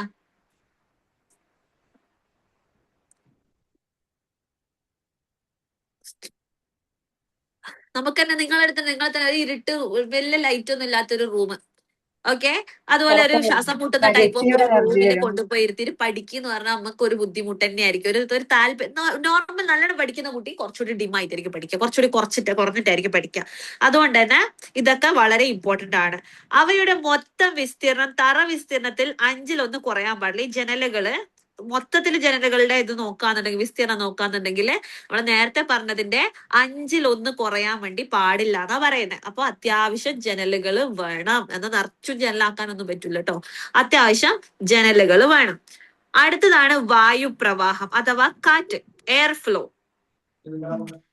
വായുപ്രവാഹം എന്ന് പറയുമ്പോൾ എയർ ഫ്ലോ അല്ലെങ്കിൽ വിൻഡ് അല്ലെങ്കിൽ കാറ്റ് എന്നൊക്കെ നമുക്ക് പറയാം. എയർ ഫ്ലോ എന്ന് എഴുതിയാൽ മതി കേട്ടാ. അതായത് വായുപ്രവാഹം 2 വിധത്തിൽ ഉറപ്പിക്കാം. ഒന്നെങ്ങനെയാ, നമ്മുടെ നേച്ചർ എന്ന് വരുന്ന ലൈക്ക് നമ്മുടെ പ്രകൃതിദത്തമായ കാറ്റ്, നോർമൽ കാറ്റ്. അല്ലാന്നുണ്ടെങ്കിൽ എന്താ, ഫാൻ ഒക്കെ വെച്ചിട്ട് എങ്ങനെയാ സ്വാഭാവിക രീതിയിലോ അല്ലെങ്കിൽ ഫാൻ ഉപയോഗിച്ച് കൃത്രിമമായിട്ടോ നമുക്കിടെ ഇപ്പൊ പല സ്കൂളുകളിലും ക്ലാസ് റൂമിലും AC വരെ ഉണ്ട് അല്ലേ. അപ്പൊ അതിനനുസരിച്ച് കാറ്റ് വളരെ നിർബന്ധമാണ് കുട്ടികൾക്ക്. നിർബന്ധം എന്ന് പറഞ്ഞാൽ അത്രയും നിർബന്ധമാണ്. കാരണം ഇതില് പ്രയാസം അല്ലെങ്കിൽ പഠന ബാക്ക്വേർഡ് മീൻസ് സ്കോളാസ്റ്റിക് ബാക്ക്വേർഡ്നെസ് എന്നൊക്കെ പറയുന്ന പോലെ നമ്മളെ കുട്ടികൾ പഠനത്തിൽ പിന്നോട്ട് വരാനുള്ള ചാൻസില് ഒരു കാര്യം പറയുന്ന കുട്ടി വിയർക്കുക എന്നുള്ളതാ. ചൂട് കുട്ടികൾക്ക്. ഈ കുട്ടിക്ക് ഇപ്പൊ തന്നെ സൻഹിയും സജിമയും ഒരു ക്ലാസ്സിലുള്ള കുട്ടികളാന്ന് വിചാരിക്കാം. ഈ സജിമൊക്കെ ചൂടെടുത്ത് ഇതാകുന്ന സമയത്ത് സജിമ വെറുതെ ഒറ്റയ്ക്കിരുന്ന് സഹിക്കുകയാണ് ചെയ്യുക. അല്ല, അപ്പൊ എടീ എനിക്ക് ചൂടെടുത്തിട്ട് നിക്കാൻ കഴിയുന്നില്ല, എന്തൊരു ചൂട്. ഇത് പറഞ്ഞുകൊണ്ടേയിരിക്കും റിപ്പീറ്റഡ് ആയിട്ട്. അതിനെ കൊണ്ടുള്ള അസ്വസ്ഥതകൾ കാണിച്ചുകൊണ്ടേയിരിക്കും. അവിടെ ടീച്ചർ വന്ന് വല്ല വായ്ത്താളൊക്കെ വിട്ടു പോയാലും സജിമയും സൻഹ ഏത് ലോകത്തായിരിക്കും? ഈ ചൂടിന്റെ ലോകത്തായിരിക്കും. അവര് ശ്രദ്ധിക്കോ? ഇല്ല. ഇങ്ങനെ തന്നെയാണ് പഠനത്തിൽ പിന്നോട്ട് വരുന്നത്. മാജിക് ഒന്നും അല്ല. ചൂട് വരുമ്പോ പഠനം കുറയാന്ന് പറയുന്നൊരു ഇതൊന്നും അല്ല, നിയമമൊന്നോ സിദ്ധാന്തമൊന്നും അല്ല. ഇതെന്താണ് കാരണം? ഇങ്ങനെ ശ്രദ്ധ കുറയും, കുട്ടികൾ പിന്നോട്ട് വരും. അതാണ് പറയുന്നത് കേട്ടോ. അപ്പൊ ഇങ്ങനെ കുട്ടികൾക്ക് കാറ്റിനുള്ള സൗകര്യം ഉണ്ടായിരിക്കണം. അടുത്തതാണ് ബ്ലാക്ക് ബോർഡ്. അടുത്ത എന്താ? Black board. ഭിത്തിയിൽ ചായം അടിച്ചുണ്ടാക്കുന്ന ബ്ലാക്ക് ബോർഡുകളെക്കാൾ നല്ലത് സ്റ്റാൻഡുകളിൽ താങ്ങി നിർത്തുന്ന ബ്ലാക്ക് ബോർഡുകളാണ്. പക്ഷെ ഇപ്പൊക്കെ പ്രൊജക്ടറും കാര്യങ്ങളൊക്കെയാണ്. എന്നിരുന്നാലും ചില സ്കൂളിലൊക്കെ ബോർഡ് ഉണ്ട്. പക്ഷെ പണ്ടൊക്കെ നമ്മളൊക്കെ പഠിക്കുന്ന സമയത്ത്, അത്ര പണ്ടല്ല കേട്ടോ, എനിക്ക് അത്ര ഏജ് ഒന്നുമില്ല, പറഞ്ഞു വന്നത് കുറച്ച് ആ ഒരു സമയത്തൊക്കെ ചുമരിൽ ഇങ്ങനെ പെയിന്റ് അടിച്ചിട്ട് സെറ്റപ്പ് അതുണ്ടായിരുന്നു. അപ്പൊ അതിനേക്കാൾ ബെറ്റർ ഏതാന്ന് പറയുന്നത് ഇങ്ങനെ നമ്മൾ സ്റ്റാൻഡിലൊക്കെ ഫിക്സ് ചെയ്തിട്ടുള്ള ആ ഒരു ടൈപ്പ് ഓഫ് ഇതാണ്, ബോർഡുകളാണ്. കാരണം അവയെ ആവശ്യാനുസരണം മാറ്റിവെക്കാം അല്ലെ. അതിന് വെയിറ്റ് ഉണ്ടാവില്ല, വെയിറ്റ് കുറവായിരിക്കും. അപ്പൊ അപ്പുറം ഇപ്പുറമൊക്കെ എടുത്ത് മാറ്റിവെക്കുക. വെളിച്ചത്തിന്റെ ലഭ്യത കൊതി, നമ്മൾ നേരത്തെ പറഞ്ഞ പോലെ ലൈറ്റ് മാറുന്നതിനനുസരിച്ച് കുട്ടികളെ മാറ്റുന്നതിനേക്കാളും നല്ലത് ഇതിന്റെ ചെരിവ് ഒന്ന് നിയന്ത്രിക്കാം. കുറച്ചിങ്ങനെ വെക്കുന്നു, കുറച്ച് നീട്ടി വെക്കുന്നു, അങ്ങനെയൊക്കെ വരുമ്പോ കാണും. ഓക്കെ. ബ്ലാക്ക് ബോർഡ് ഒരിക്കലും 2 ജനലുകൾക്ക് ഇടയിലായി വെക്കരുത്. എന്തുകൊണ്ട്? വെളിച്ചം തട്ടിയിട്ട് കൂടുതലായിട്ട് വെളിച്ചം കാണൂല. തട്ടും. അവരുടെ ഫോക്കസ് അങ്ങോട്ട് നമ്മളൊരു സാധനം നോക്കുമ്പോൾ കൂടുതൽ വെളിച്ചുള്ളതിലേക്കൊക്കെ നമ്മൾ ശ്രദ്ധ പോവാ. ഇരുട്ടുള്ള ഭാഗത്തേക്ക് അധികം നോക്കാൻ താല്പര്യം ഉണ്ടാവില്ല. യെസ്, അവരുടെ ഒരു വിഷനെ ബുദ്ധിമുട്ടിക്കുന്നത് കൊണ്ടാണ് അങ്ങനെ പറ്റില്ല എന്ന് പറഞ്ഞത്. അടുത്തതാണ് ശുചീകരണം. ക്ലീനിങ്. ഓക്കെ. ക്ലാസ് മുറികൾ ദിവസവും നമ്മൾ എന്ത് ചെയ്യണം? ക്ലീൻ ചെയ്യണം. എസ്പെഷ്യലി പ്രീ സ്കൂൾ കേട്ടോ. പ്രീ സ്കൂള് പ്രത്യേകിച്ചും ഡസ്റ്ററുകൾ, ഇരിപ്പിടങ്ങൾ, ജനാലകൾ തുടങ്ങിയവ ഇടയ്ക്കിടെയെങ്കിലും വൃത്തിയാക്കേണ്ടതാണ്. ഇവിടെയാണ് കുട്ടികളുടെ കൈ പ്രധാനമായിട്ടും വന്ന് പതിക്കുക അല്ലെ. ഒന്ന് ഡസ്റ്റർ, ഉറപ്പായിട്ട് എല്ലാ കുട്ടികളും എറിയലും കാരണം ടീച്ചറൊന്ന് താഴെ വെക്കാൻ കാത്തുകയ്യ. മറ്റൊന്ന് ഇരിപ്പിടങ്ങള്, മറ്റൊന്ന് ജനലുകൾ, എല്ലാരും കയ്യും പോയി എത്തുന്ന സ്ഥലം. അപ്പൊ ഇതൊക്കെ എന്താ എപ്പോഴും നമ്മളിത് വൃത്തിയാക്കി വെക്കണം. ഓക്കെ. തുടരെ ഇടയ്ക്കിടയ്ക്ക് തന്നെ ഇത് വൃത്തിയാക്കി ശുചിയാക്കിയിട്ട് വെക്കേണ്ടതുണ്ട്. ക്ലിയർ അല്ലേ എല്ലാവർക്കും? യെസ്. ഇനിയാണ് നമ്മൾ ഏറ്റവും ലാസ്റ്റ് ആയിട്ട് നോക്കുന്നത് എന്താ? ഉപകരണങ്ങളും. ഇതോടെ നമ്മുടെ എന്ത് കംപ്ലീറ്റ് ആവുന്നു? Physical conditions of A school. ഈ ഒരു അടുത്തെടുക്കാൻ പോകുന്ന ഈ ഒരു പാരഗ്രാഫും അടങ്ങുന്നതാണ് നിങ്ങളുടെ ആ ഒരു എസ്സേ. അതോടെ കഴിഞ്ഞു. എവിടെ മുതല്? ആസ്ഥാനം തൊട്ട് ഇവിടെ വരെ നിങ്ങൾ എഴുതണം. മനസ്സിലായോ? ഈ ലാസ്റ്റിൽ ഇപ്പൊ പറയാൻ പോണതും അതിൽ പെട്ടതാണോ? യെസ്. ഉപകരണങ്ങളും സാങ്കേതിക ഉപകരണങ്ങളും വരെയുള്ള പോർഷൻ നിങ്ങൾ ഫുൾ ആയിട്ട് എഴുതിയാലേ 15 മാർക്ക് കിട്ടും. നമുക്ക് നോക്കാം അതിലെന്താ പറയുന്നത് നോക്കാം. ഉപകരണങ്ങളും സാങ്കേതിക ഉപകരണങ്ങളും. Okay. Equipments and technical equipments. Okay. നല്ല പോലെ സംവിധാനം ചെയ്ത ഉപകരണങ്ങളും സാങ്കേതിക ഉപകരണങ്ങളും ലഭ്യമായില്ലെങ്കിൽ സ്കൂൾ കെട്ടിടം കൊണ്ട് പ്രയോജനമില്ല. നമ്മൾ എന്തിനാ സ്കൂളിൽ അയക്കുന്നത്? നമ്മൾ ഇപ്പൊ ഫാത്തിമത്തുൽ മിസ്രിയാന്റെ LKG UKG ഉള്ള മക്കളെ പഠിപ്പിക്കാൻ പറ്റൂലേ എല്ലാ സബ്ജക്റ്റും? ഉറപ്പായിട്ടും പറ്റും. മോസിനാക്ക് പറ്റും, റെജിമോക്ക് പറ്റും, റിഷാനക്ക് പറ്റും. പറ്റൂലേ? പറ്റും. പിന്നെന്തിനാ നമ്മൾ സ്കൂളിൽ അയക്കുന്നത്? അവിടുത്തെ ഈ ഒരു സെറ്റിങ്സ് അല്ലെ? ഒന്ന് മെയിൻ ആയിട്ട് അവരുടെ സെറ്റിങ്സും കാര്യങ്ങളൊക്കെ കൊണ്ട് തന്നെയാണ് നമ്മൾ അയക്കുന്നത്. അല്ലെങ്കിൽ നമ്മളെ വീട്ടിലിരുത്തി പഠിപ്പിക്കുന്നതല്ല ഏറ്റവും ബെറ്റർ അല്ലെ? അപ്പോ പറഞ്ഞു വരുന്നത് ഈ സാധനങ്ങളൊന്നും ഇല്ലെങ്കിൽ, ഈ സംവിധാനം ചെയ്ത ഉപകരണങ്ങളും സാങ്കേതിക ഉപകരണങ്ങളും ലഭ്യമായില്ലെങ്കിൽ സ്കൂൾ കെട്ടിടം കൊണ്ട് പ്രയോജനമില്ല. മനസ്സിലായില്ലേ? അവിടെ പിന്നെ അതൊരു സ്കൂൾ അല്ല എന്നുള്ളതാ. ഉപകരണങ്ങൾ പഠിതാക്കളുടെയും മറ്റുള്ളവരുടെയും ആവശ്യങ്ങൾക്ക് ഉള്ളതായിരിക്കണം, ഒത്തവയായിരിക്കണം. ഓക്കെ. ഇരിപ്പിടങ്ങൾ അതായത് കുട്ടികൾക്ക് യോജിച്ചതായിരിക്കണം, ടീച്ചേഴ്സിന് യോജിച്ചതായിരിക്കണം, അങ്ങനെ അവർക്ക് പറ്റിയതായിരിക്കണം. ഇരിപ്പിടങ്ങൾ സൗകര്യപ്രദമല്ലെങ്കിൽ കുട്ടികളുടെ ശാരീരിക വിന്യാസം വികലമാകും. അത് നിങ്ങൾക്കറിയോ? അതായത് ഒരു കുട്ടി പഠിക്കാൻ ഇരിക്കുന്ന സമയത്ത് എത്ര ഡിഗ്രിയിൽ വേണം ഇരിക്കാൻ വേണ്ടിയിട്ട്? എങ്ങനെ ഇരിക്കണം? 90 degree. 90 ഡിഗ്രി ഒന്നത് കറക്റ്റ് ആണ്. നമ്മൾ 90 ഡിഗ്രിയിൽ സ്ട്രൈറ്റ് ആയിട്ട് ഇരിക്കണോന്നാ പറയുന്നത്. അതെന്തിനാ അങ്ങനെ ഇരിക്കുന്നേ? എന്തിനാ? അതായത് കുട്ടികൾക്ക് കിട്ടുന്ന ഇൻഫർമേഷൻസ് ഡയറക്റ്റ് ബ്രെയിനിലേക്ക് പോകാൻ ഏറ്റവും നല്ല ഒരു പോസ്ചർ എന്ന് പറയുന്നത് അങ്ങനെ ഇരിക്കുന്നതാ. മനസ്സിലായോ? അതുകൊണ്ട് 90 ഡിഗ്രിയിൽ സെറ്റ് ചെയ്ത് എല്ലാവർക്കും അറിയുന്ന കാര്യ. അപ്പൊ ബുക്ക് എത്ര ഡിഗ്രി ചരിച്ചു വെക്കണം?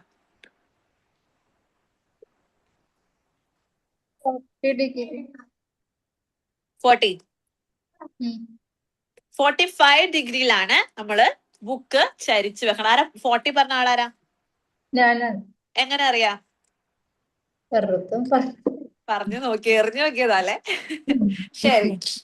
ശാസ്ത്രീയമായിട്ട് പറയുമ്പോ, സയന്റിഫിക്കലി പറയുമ്പോ 45 ഡിഗ്രി ചെരിച്ച് വേണം നമ്മള് നോട്ട്ബുക്സ് വെക്കാനായിട്ട്.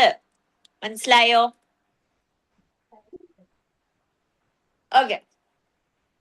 അപ്പൊ ഇങ്ങനെ വെച്ചിട്ട് വേണം കുട്ടികളെ എഴുതാൻ വേണ്ടിയിട്ട്. ഈ ഇപ്പൊ എഴുതാൻ പറഞ്ഞതൊക്കെ അല്ലേ മാം, അതൊക്കെ എക്സാമിന് എഴുതാൻ പറ്റുമോ? അങ്ങനെ ഒന്നും എഴുതണ്ട. നിങ്ങളുടെ ബുക്കിലുള്ളത് മാത്രം എഴുതാം. ഇതൊക്കെ എഴുതി വരുമ്പോഴേക്ക് നിങ്ങളുടെ പേപ്പർ തീരും, സമയവും തീരും കേട്ടോ. ഇതൊക്കെ നിങ്ങൾക്ക് ഒന്നുകൂടി എക്സ്പ്ലെയിൻ ചെയ്ത് തരുന്നതാ. ഞാൻ ഇടയ്ക്ക് ഫുഡ് കഴിക്കുന്നുണ്ട്. എനിക്ക് എന്തോ വിശന്നിട്ട് വയ്യ. ലഞ്ച് കഴിച്ചിട്ടില്ല. I am sorry. ഓക്കെ, ശരി. അപ്പൊ പറഞ്ഞു വന്നത് എന്താ? നമ്മള് കുട്ടികളുടെ ഇരിപ്പ് എന്ന് പറയുന്നത് വെറും കുട്ടിക്കളിയല്ല. മനസ്സിലായോ? നിങ്ങളൊരു സ്കൂളിൽ നിങ്ങളെ കുട്ടീനെ ചേർക്കാൻ പോകുമ്പോ ഉറപ്പായിട്ട് ശ്രദ്ധിക്കേണ്ട കുറച്ച് കാര്യങ്ങളൊന്ന് പറഞ്ഞു നോക്കട്ടെ, കേക്കട്ടെ. ക്ലാസ് റൂം നല്ല നീറ്റ് ആണോ നോക്കണം. ഓക്കെ ഓക്കെ ബാത്റൂം സൗകര്യങ്ങളൊക്കെ. ഓക്കെ.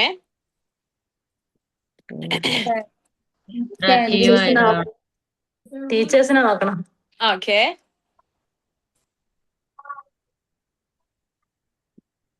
അതായത് ഞാനിങ്ങനെ ടീച്ചേഴ്സിന്റെ ക്ലാസ് എടുക്കുന്നത് ആ കുട്ടികളുടെ ആ ഒരു ഫീൽഡ് ഭയങ്കരമായിട്ട് കൈകാര്യം ചെയ്യുന്നതാന്നൊക്കെ എന്റെ മോളുടെ സ്കൂൾ മാനേജ്മെന്റിന് അറിയാം. ഓക്കെ. അപ്പൊ ഞാൻ പറഞ്ഞു, ഞാൻ നാളെ സ്കൂൾ വിസിറ്റ് ചെയ്യാൻ വരുന്നുണ്ട്. ഓക്കെ. ജസ്റ്റ് എനിക്കൊന്ന് കാണണം എന്ന് പറഞ്ഞു കേട്ടോ. ഞാൻ പോകുമ്പോ തന്നെ അവര് പറഞ്ഞു, സത്യം പറഞ്ഞാൽ നമുക്ക് ഏയ്യോ വരുമ്പോ അവർ ഇത്ര ടെൻഷൻ ഉണ്ടായിട്ടില്ല. ഓക്കെ. കാരണം നിങ്ങളിലൂടെയാണ് നമ്മുടെ സ്കൂളിന്റെ ഇത് പബ്ലിസിറ്റി ആ ഒരു സംഭവം വരേണ്ടത്. അതുകൊണ്ട് നിങ്ങൾ നോക്കിക്കോന്ന് പറഞ്ഞിട്ട് എനിക്ക് അവർ വേഗം തന്നെ കൊണ്ടുപോയിട്ട് അവിടെ ആൽബം കാണിച്ചു തരാണ്.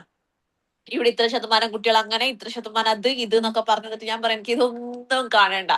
ഓക്കെ. അപ്പൊ പറഞ്ഞ നമ്മുടെ സ്കൂളിൽ കുട്ടികൾക്ക് കൊടുക്കുന്ന ഫെസിലിറ്റീസ് കാര്യങ്ങൾ പറഞ്ഞുതരാം. ലൈക്ക് എന്തൊക്കെ അക്കാദമിക്കലി കുട്ടിക്ക് എന്തൊക്കെ കൊടുക്കും എന്നൊക്കെ ചോദിച്ചപ്പോ ഞാൻ എന്റെ മോൾക്ക് ഇവിടെ ചേർത്ത് കഴിഞ്ഞാല് ഇപ്പൊ ഉള്ളതിനേക്കാളും കോൺഫിഡൻസ് ലെവൽ കൂട്ടിത്തരാൻ നിങ്ങൾക്ക് പറ്റുമോ? ഒറ്റ ചോദ്യം. ആകെ എന്റെ അടുത്ത് അല്ലാണ് അവരുടെ നമ്പർ കേട്ടോ. അവരുടെ അടുത്ത് മാനേജർ എന്റെ അടുത്ത് പറഞ്ഞ കാര്യമാണ്, ഫസ്റ്റ് ടൈമാണ് ഒരു പാരന്റ് ഇങ്ങനെ ഒരു ചോദ്യം ചോദിക്കണേ. എല്ലാരും ചോദിക്കുന്നത് എന്താ, ഇവിടെ ഇംഗ്ലീഷ് പറയിപ്പിക്കോ, ഹിന്ദി പഠിപ്പിക്കോ, അത് പഠിപ്പിക്കോ, ഇത് പഠിപ്പിക്കോ എന്നാണ്. നമ്പർ 1 നമ്മൾ നോക്കേണ്ടത് കുട്ടിയുടെ കോൺഫിഡൻസ് ലെവൽ കൂട്ടുമോ എന്നുള്ളതാ. അടുത്ത ഞാൻ ചോദിച്ച കാര്യം, എനിക്ക് ടോയ്ലറ്റ് കാണണം. കുട്ടികളുടെ ടോയ്ലറ്റിലെ ഇരിപ്പിടം മീൻസ് അവരുടെ ഹൈജീൻ കാര്യങ്ങളൊക്കെ, അവിടുത്തെ ഹൈജീൻ, അവിടെ ആ ഒരു ക്ലോസറ്റിന്റെ സൈസ് പോലും കുട്ടിയുടെ പഠനത്തെ ബാധിക്കും എന്നുള്ളതാ. മനസ്സിലായോ? കുട്ടിയുടെ പഠന പിന്നോക്ക അവസ്ഥയ്ക്ക് ഇതൊക്കെ കാരണമാവും. അപ്പൊ അവിടെ ടോയ്ലറ്റ് സിറ്റിംഗ് അറേഞ്ച്മെന്റ്സ് നമ്മൾ നോക്കാനുണ്ട്. പിന്നെ ഞാൻ ചോദിച്ചത് കുട്ടിയുടെ ഡെസ്ക്, ബെഞ്ച്, അതുപോലെ ബോർഡ്, ഇത് തമ്മിലുള്ള അകലം കുട്ടി ഇരിക്കുമ്പോ എങ്ങനെ കിട്ടും? അതുപോലെ അവരുടെ മീൻസ് ആ കുട്ടിയുടെ സൈസിനൊത്തതാണോ ഡെസ്കും ബെഞ്ചും? ഇതൊക്കെയാണ് ഞാൻ ചെക്ക് ചെയ്തത്. ബിക്കോസ് ഇതൊക്കെ കുട്ടിയുടെ പഠനത്തെ എന്താക്കും? ബാധിക്കുന്ന കാര്യങ്ങളാണ്. ഓക്കെ. ഒരു കുട്ടി ബോർഡിലേക്ക് നോക്കുമ്പോൾ നേരെ തല ഉയർത്തിയിട്ടോ തല താഴ്ത്തിയിട്ടോ നോക്കേണ്ട സിറ്റുവേഷൻ ഉണ്ടാവരുത്. ഓക്കെ. അപ്പൊ ഇവിടെ ശാരീരിക വിന്യാസം, അതായത് കുട്ടിയുടെ ആ ഒരു ശരീരത്തിന്റെ ഒരു പോസ്ചറിനെ തന്നെ ഇത് ബാധിക്കും അല്ലെ? നിങ്ങൾ ഈ പുറത്ത് ഭയങ്കര കൂനുള്ള കുട്ടികളെ കണ്ടിട്ടുണ്ടോ? വലുതായിട്ടും അതിങ്ങനെ മടങ്ങിയിരിക്കുന്ന കുട്ടികൾ അങ്ങനെയൊക്കെ വരുന്ന സമയത്ത് നിങ്ങൾ ആലോചിച്ച് നോക്കുക, 10ാം ക്ലാസ്സിലെ കുട്ടിക്ക് 5ാം ക്ലാസ്സിലെ ബെഞ്ച് ഇട്ട് കൊടുത്താൽ എങ്ങനെ ഇരിക്കും? ബുദ്ധിമുട്ടാ. അതേപോലെ ചെറിയ കുട്ടിക്ക് വലുതിട്ട് കൊടുത്താലും വലിയ കുട്ടിക്ക് ചെറുതിട്ട് കൊടുത്താലും അതിൻ്റെതായ ബുദ്ധിമുട്ടും അവരുടെ ഇരുത്തത്തിൽ തന്നെ ആ ഒരു വ്യത്യാസവും വരും. ക്ലിയർ? Yes, ma'am. ഓക്കെ, നമുക്ക് നോക്കാം. ഇത് അവരുടെ ആരോഗ്യത്തെയും ക്ഷമതയെയും മനോഭാവത്തെ തന്നെയും ബാധിക്കും. അതായത് ഈ കുട്ടിക്ക് പിന്നെ ബാക്ക് അടിക്കുക, അയ്യോ എനക്ക് പറ്റുന്നില്ല, ഞങ്ങൾക്ക് തടി കൂടുതലാണ്, എനിക്ക് നീളം കുറവ്. ചില കുട്ടികള് നമുക്കറിയാം ഇത്ര ഏജിൽ ഒരു മാക്സിമം എത്ര വളർന്ന കുട്ടികളുണ്ട്, ആ കുട്ടികൾക്ക് പറ്റിയതും ഉണ്ടാവണം. എത്ര ചെറിയ കുട്ടികളുണ്ടാവോ ആ കുട്ടിക്ക് ഉള്ളതും ഉണ്ടായിരിക്കണം. അപ്പൊ അല്ലാത്ത പക്ഷം ഈ കുട്ടിക്ക് എന്തൊരു ഇൻഫീരിയാരിറ്റി കോംപ്ലക്സിലേക്ക് നിനക്ക് ഇരിക്കാൻ കഴിയുന്നില്ല, ബാക്കി കുട്ടിക്ക് ചില കുട്ടികൾ നീളം കൂടുതലായിരിക്കും അല്ലെ? അങ്ങനെയുള്ള കുട്ടിയൊക്കെ നമ്മൾ സെപ്പറേറ്റ് മീൻസ് എന്റെ അഭിപ്രായത്തിൽ ഒരു കുട്ടിക്ക് ഒരു ചെയർ ഒരു ബെഞ്ച് ആ ലൈക്ക് അങ്ങനെ വരുന്നില്ല ഇപ്പൊ, അതായിരിക്കും ഏറ്റവും ബെറ്റർ ആവാം. അപ്പൊ അങ്ങനെയുള്ള സെറ്റിങ്സും കാര്യങ്ങളൊക്കെ നമ്മൾ റെഡി ആയി കൊടുക്കണം. എല്ലാ കുട്ടികൾക്കും പറ്റുന്ന രീതിയിലായിരിക്കണം അവിടുത്തെ അറേഞ്ച്മെന്റ്സ്, സീറ്റിംഗ് അറേഞ്ച്മെന്റ്സ് കേട്ടോ. അടുത്ത നോക്കാം. ഇരിപ്പിടങ്ങളും മറ്റു ഉപകരണങ്ങളും കുട്ടികളുടെ പ്രായത്തിനും വലിപ്പത്തിനും അനുസരിച്ചായിരിക്കണം. അത് ഞാൻ പറഞ്ഞില്ലേ. അതുപോലെ നമ്മളിപ്പോ ഒരു ഊഞ്ഞാല് വെക്കുന്നുണ്ടെന്ന് വിചാരിച്ചു സ്കൂളില്, അത് ഇത്ര ഒരു മാക്സിമം വെയിറ്റ് എന്ന് പറയുന്നത് നല്ലോണം കൂട്ടി കൊടുക്കണം. LKG അല്ലേ UKG അല്ലേ ചെറിയ വെയിറ്റ് ഉള്ളത് മതി എന്ന് വിചാരിച്ച് വെക്കരുത്. ഓക്കെ, എത്ര ഭാരമുള്ള കുട്ടി ഇരുന്നാലും പൊട്ടാത്ത ലെവലിലുള്ള ഐറ്റംസ് വേണം നമ്മൾ വെക്കാൻ വേണ്ടിയിട്ട്. ഓക്കെ. ആധുനിക ബോധന രീതിക്കനുസരിച്ച് ഇരിപ്പിടങ്ങളും മറ്റും കൂടെ മാറ്റേണ്ടി വരുന്നതിനാൽ സ്ഥിരമായി ഉറപ്പിച്ചതോ ഭാരമേറിയതോ ആയ ഉപകരണങ്ങൾ അഭികാമ്യമല്ല. ഇവരിങ്ങനെ വലിയ വലിയ വേർഡ്സ് ആണ് നിങ്ങളെ പേടിപ്പിക്കുന്നുണ്ട് അല്ലെ? അതായത് ആധുനിക ബോധന രീതി എന്നൊക്കെ പറഞ്ഞാൽ ഇപ്പൊ പോകുന്ന ക്ലാസ്, ഇപ്പൊ നമ്മൾ ക്ലാസ് എടുക്കുന്ന രീതിക്ക് അനുസരിച്ചിട്ട് നമുക്ക് എന്തെങ്കിലുമൊക്കെ വേണ്ടി വരും. ചിലപ്പോൾ അപ്പുറത്ത് കൊണ്ടിടാം, ഇപ്പുറത്ത് മാറ്റി വെക്കണം, അങ്ങനെയുള്ള കാര്യങ്ങളൊക്കെ വരുന്നത് കൊണ്ട് എന്താ ഇത് നമുക്ക് എപ്പോ മീൻസ് ഉറപ്പിച്ച സിമെന്റ് കൊണ്ടോ അല്ലെങ്കിൽ ഇല്ല കമ്പി കൊണ്ടൊക്കെ ആക്കുന്നതിനേക്കാളും നല്ലത് വളരെ സ്മൂത്ത് ആയിട്ട് നമുക്ക് മാറ്റി വെക്കാൻ വേണ്ടി പറ്റുന്ന ടൈപ്പ് ഓഫ് ഐറ്റംസിനും മെറ്റീരിയൽസ് യൂസ് ചെയ്തിട്ട് വേണം നമ്മൾ എന്തുണ്ടാക്കാന്, ഈ ബെഞ്ച് ആണെങ്കിലും ഡെസ്ക് ആണെങ്കിലും ബോർഡ് ആണെങ്കിലും ഒക്കെ സെറ്റ് ചെയ്യാൻ വേണ്ടിയിട്ട്. മനസ്സിലായോ? ഓക്കെ. ഇനി ഇതിന്റെ ഒരു കൺക്ലൂഷൻ ആണ് ഇനി വരുന്നത്. ശരിയായ രീതിയിലുള്ള ആസൂത്രണം ഉണ്ടായിരുന്നാൽ മാത്രമേ വിദ്യാലയ ഭരണം സുഗമമാവുകയുള്ളൂ. ഓക്കെ, ഇതൊക്കെ നല്ല എന്താ നമ്മള് പറയാ, മിസ് ഇപ്പൊ വായിക്കുന്നത് നമ്മളെ ബുക്കിലുള്ളതാണോ വായിക്കുന്നത് അല്ലേ? അതില്ല. ബുക്കിലുണ്ട്. ചില ഭാഗങ്ങൾ നിങ്ങളെ ബുക്കിൽ ഇല്ലായിരിക്കും കേട്ടോ. അത് എന്റെ അടുത്ത് പ്രത്യേകം ആരെ ലീഡർ എന്ന് വെച്ചാൽ എന്നെ പെട്ടെന്ന് ഇൻഫോം ചെയ്താൽ ഞാൻ അതപ്പോ തന്നെ നെക്സ്റ്റ് ക്ലാസ് കഴിഞ്ഞ ഉടനെ ഗ്രൂപ്പിൽ ഇട്ടുതരും കേട്ടോ. അത് നിങ്ങളുടെ പ്രിന്റിംഗിൽ ചില ഭാഗങ്ങൾ വന്നിട്ടില്ല, കുറച്ച് കഴിഞ്ഞിട്ട് നമുക്ക് നോക്കാം. നെക്സ്റ്റ് ചാപ്റ്ററിലാന്ന് തോന്നുന്നുണ്ട്. ഓക്കെ. എന്റെ അടുത്ത് പുസ്തകം കിട്ടിയിട്ടില്ല, അതുകൊണ്ട് എനിക്ക് അറിയില്ല. ഓ അങ്ങനെ, ശരി, അത് കിട്ടുമായിരിക്കും കേട്ടാ. അതൊക്കെ നിങ്ങളുടെ മെന്റേഴ്സ് ആയിട്ട് ഡിസ്കസ് ചെയ്യാം. ഓക്കെ, നമുക്ക് ഇങ്ങോട്ട് നോക്കുന്ന സമയത്ത് ശരിയായ രീതിയിലുള്ള ആസൂത്രണം നല്ലൊരു പ്ലാനിങ്ങോടെ ചെയ്താൽ മാത്രമേ നമുക്ക് എന്താക്കാൻ വേണ്ടി പറ്റുള്ളൂ, നല്ല ഈസി ആയിട്ട് നല്ല സ്മൂത്ത് ആയിട്ട് നമ്മളെ സ്കൂൾ ലൈഫ് മുന്നോട്ട് പോവുള്ളൂ. ഭാഗികമായി ആര് വിളിച്ചോ? ഇല്ല. ഭാഗികമായി വിദ്യാലയ ഭരണം സുഗമമാക്കുന്ന ഘടകമാണ് വിദ്യാലയ സംവിധാനം. ഒരു പ്രധാന ഘടകം തന്നെയാണ്. അതായത് ഭാഗികമായി എന്ന് പറയുമ്പോൾ ഒരു ചെറിയ ഒരു എന്താ പറയാ ഒരു പാർട്ടാണെന്നുള്ള രീതിയിലാണ് അത് പറയുന്നത് കേട്ടാ. അതായത് നമ്മുടെ സ്കൂൾ ഓർഗനൈസേഷൻ എന്ന് പറയുന്നത് ഇതൊക്കെ നമ്മൾ സെറ്റിങ്സും കാര്യങ്ങളൊക്കെ സെറ്റ് ചെയ്യുന്നത് ഇതിന്റെ ഒരു പ്രധാന ഘടകമാണ്. ഓക്കെ. അതുകൊണ്ട് വിദ്യാലയം നിർമ്മിക്കുമ്പോൾ ചെലവ് കുറഞ്ഞ രീതിയിൽ എന്നാൽ കലാപരമായി നിർമ്മിക്കുവാൻ ശ്രദ്ധിക്കേണ്ടതുണ്ട്. ഒരുപാട് കോസ്റ്റും വരാൻ വേണ്ടി പറ്റൂല, എന്നാൽ നല്ല ബ്യൂട്ടിഫുൾ ആയിട്ട് കാര്യങ്ങൾ സെറ്റ് ചെയ്യേണ്ടതുണ്ട്. സ്കൂൾ കെട്ടിടം ഒറ്റയടിക്ക് മുഴുവനായി നിർമ്മിക്കുവാൻ കഴിഞ്ഞെന്ന് വരില്ല. പറ്റുമോ? ഇല്ല, വളരെ ടൈം എടുക്കും. കാരണം അത്രയും ഇപ്പൊ തന്നെ നിങ്ങള് എന്താ നിങ്ങളൊക്കെ പഠിക്കുമ്പോഴുള്ള സ്കൂളിൽ ഇപ്പൊ എന്തൊക്കെ മാറ്റങ്ങൾ വന്നു അല്ലെ? മാറി മാറി മാറി മാറി. ഇത് ഒരിക്കലും ഒരു സ്ഥിരമായിട്ട് ഇത് ഇങ്ങനെ ആയി കഴിഞ്ഞു ഇങ്ങനെ മതി എന്ന് പറയുന്ന സാധനമല്ല ഒരു സ്കൂള്. മാറ്റങ്ങൾ വന്നുകൊണ്ടിരിക്കും, പൂർണ്ണത വന്നുകൊണ്ടിരിക്കും, അങ്ങനെ വ്യത്യാസങ്ങൾ വന്നുകൊണ്ടിരിക്കും. അപ്പോ അതിനാൽ ഒരു വൃക്ഷം എന്നതുപോലെ സ്കൂൾ കെട്ടിടവും നിർമ്മാണത്തിൽ വളർച്ചയും വികാസവും പ്രാപിച്ചുകൊണ്ടേയിരിക്കും.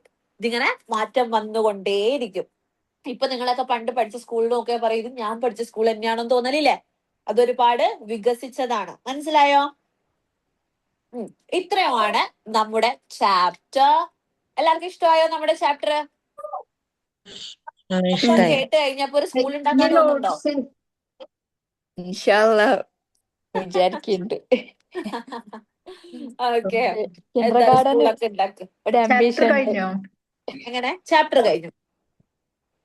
ഇനി നോട്ട്സ് കിട്ടില്ലേ? യെസ്. ആരാണ് ലീഡർ എന്ന് വെച്ചാല് എന്നെ നിരന്തരം ഓർമ്മിപ്പിച്ചോണ്ടിരുന്നാലേ കിട്ടുള്ളൂ കേട്ടാ. കിട്ടുന്നവരെ എന്നെ പിരാന്താക്കണം. ഓക്കെ. അപ്പൊ ഇതാണ് നമ്മുടെ ഫസ്റ്റ് ചാപ്റ്റർ. നന്നായിട്ട് പഠിക്കുക. നെക്സ്റ്റ് ക്ലാസ്സിലേക്ക് പഠിച്ച് അടിപൊളിയായിട്ട് വരിക. റെഡി അല്ലേ? Ready.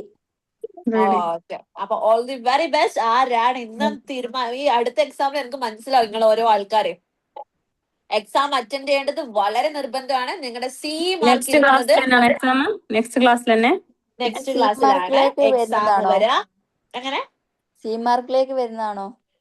സി മാർക്കിൽ നിങ്ങൾ എക്സാമിന്റെ അറ്റൻഡൻസ് ആണ് സി മാർക്ക് ഉള്ളത്, അല്ലാതെ നിങ്ങളുടെ എക്സാമിന്റെ മാർക്കിനല്ല.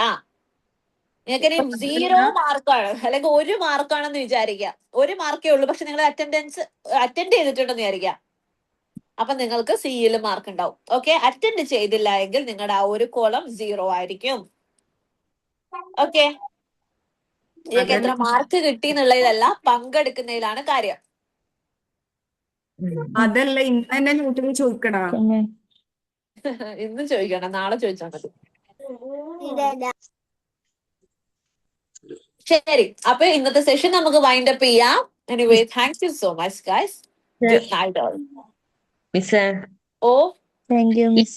ലെറ്റേഴ്സ് വെച്ചിട്ടും സ്കൂളിന്റെ ചിത്രം വരക്കണം. എങ്ങനെ?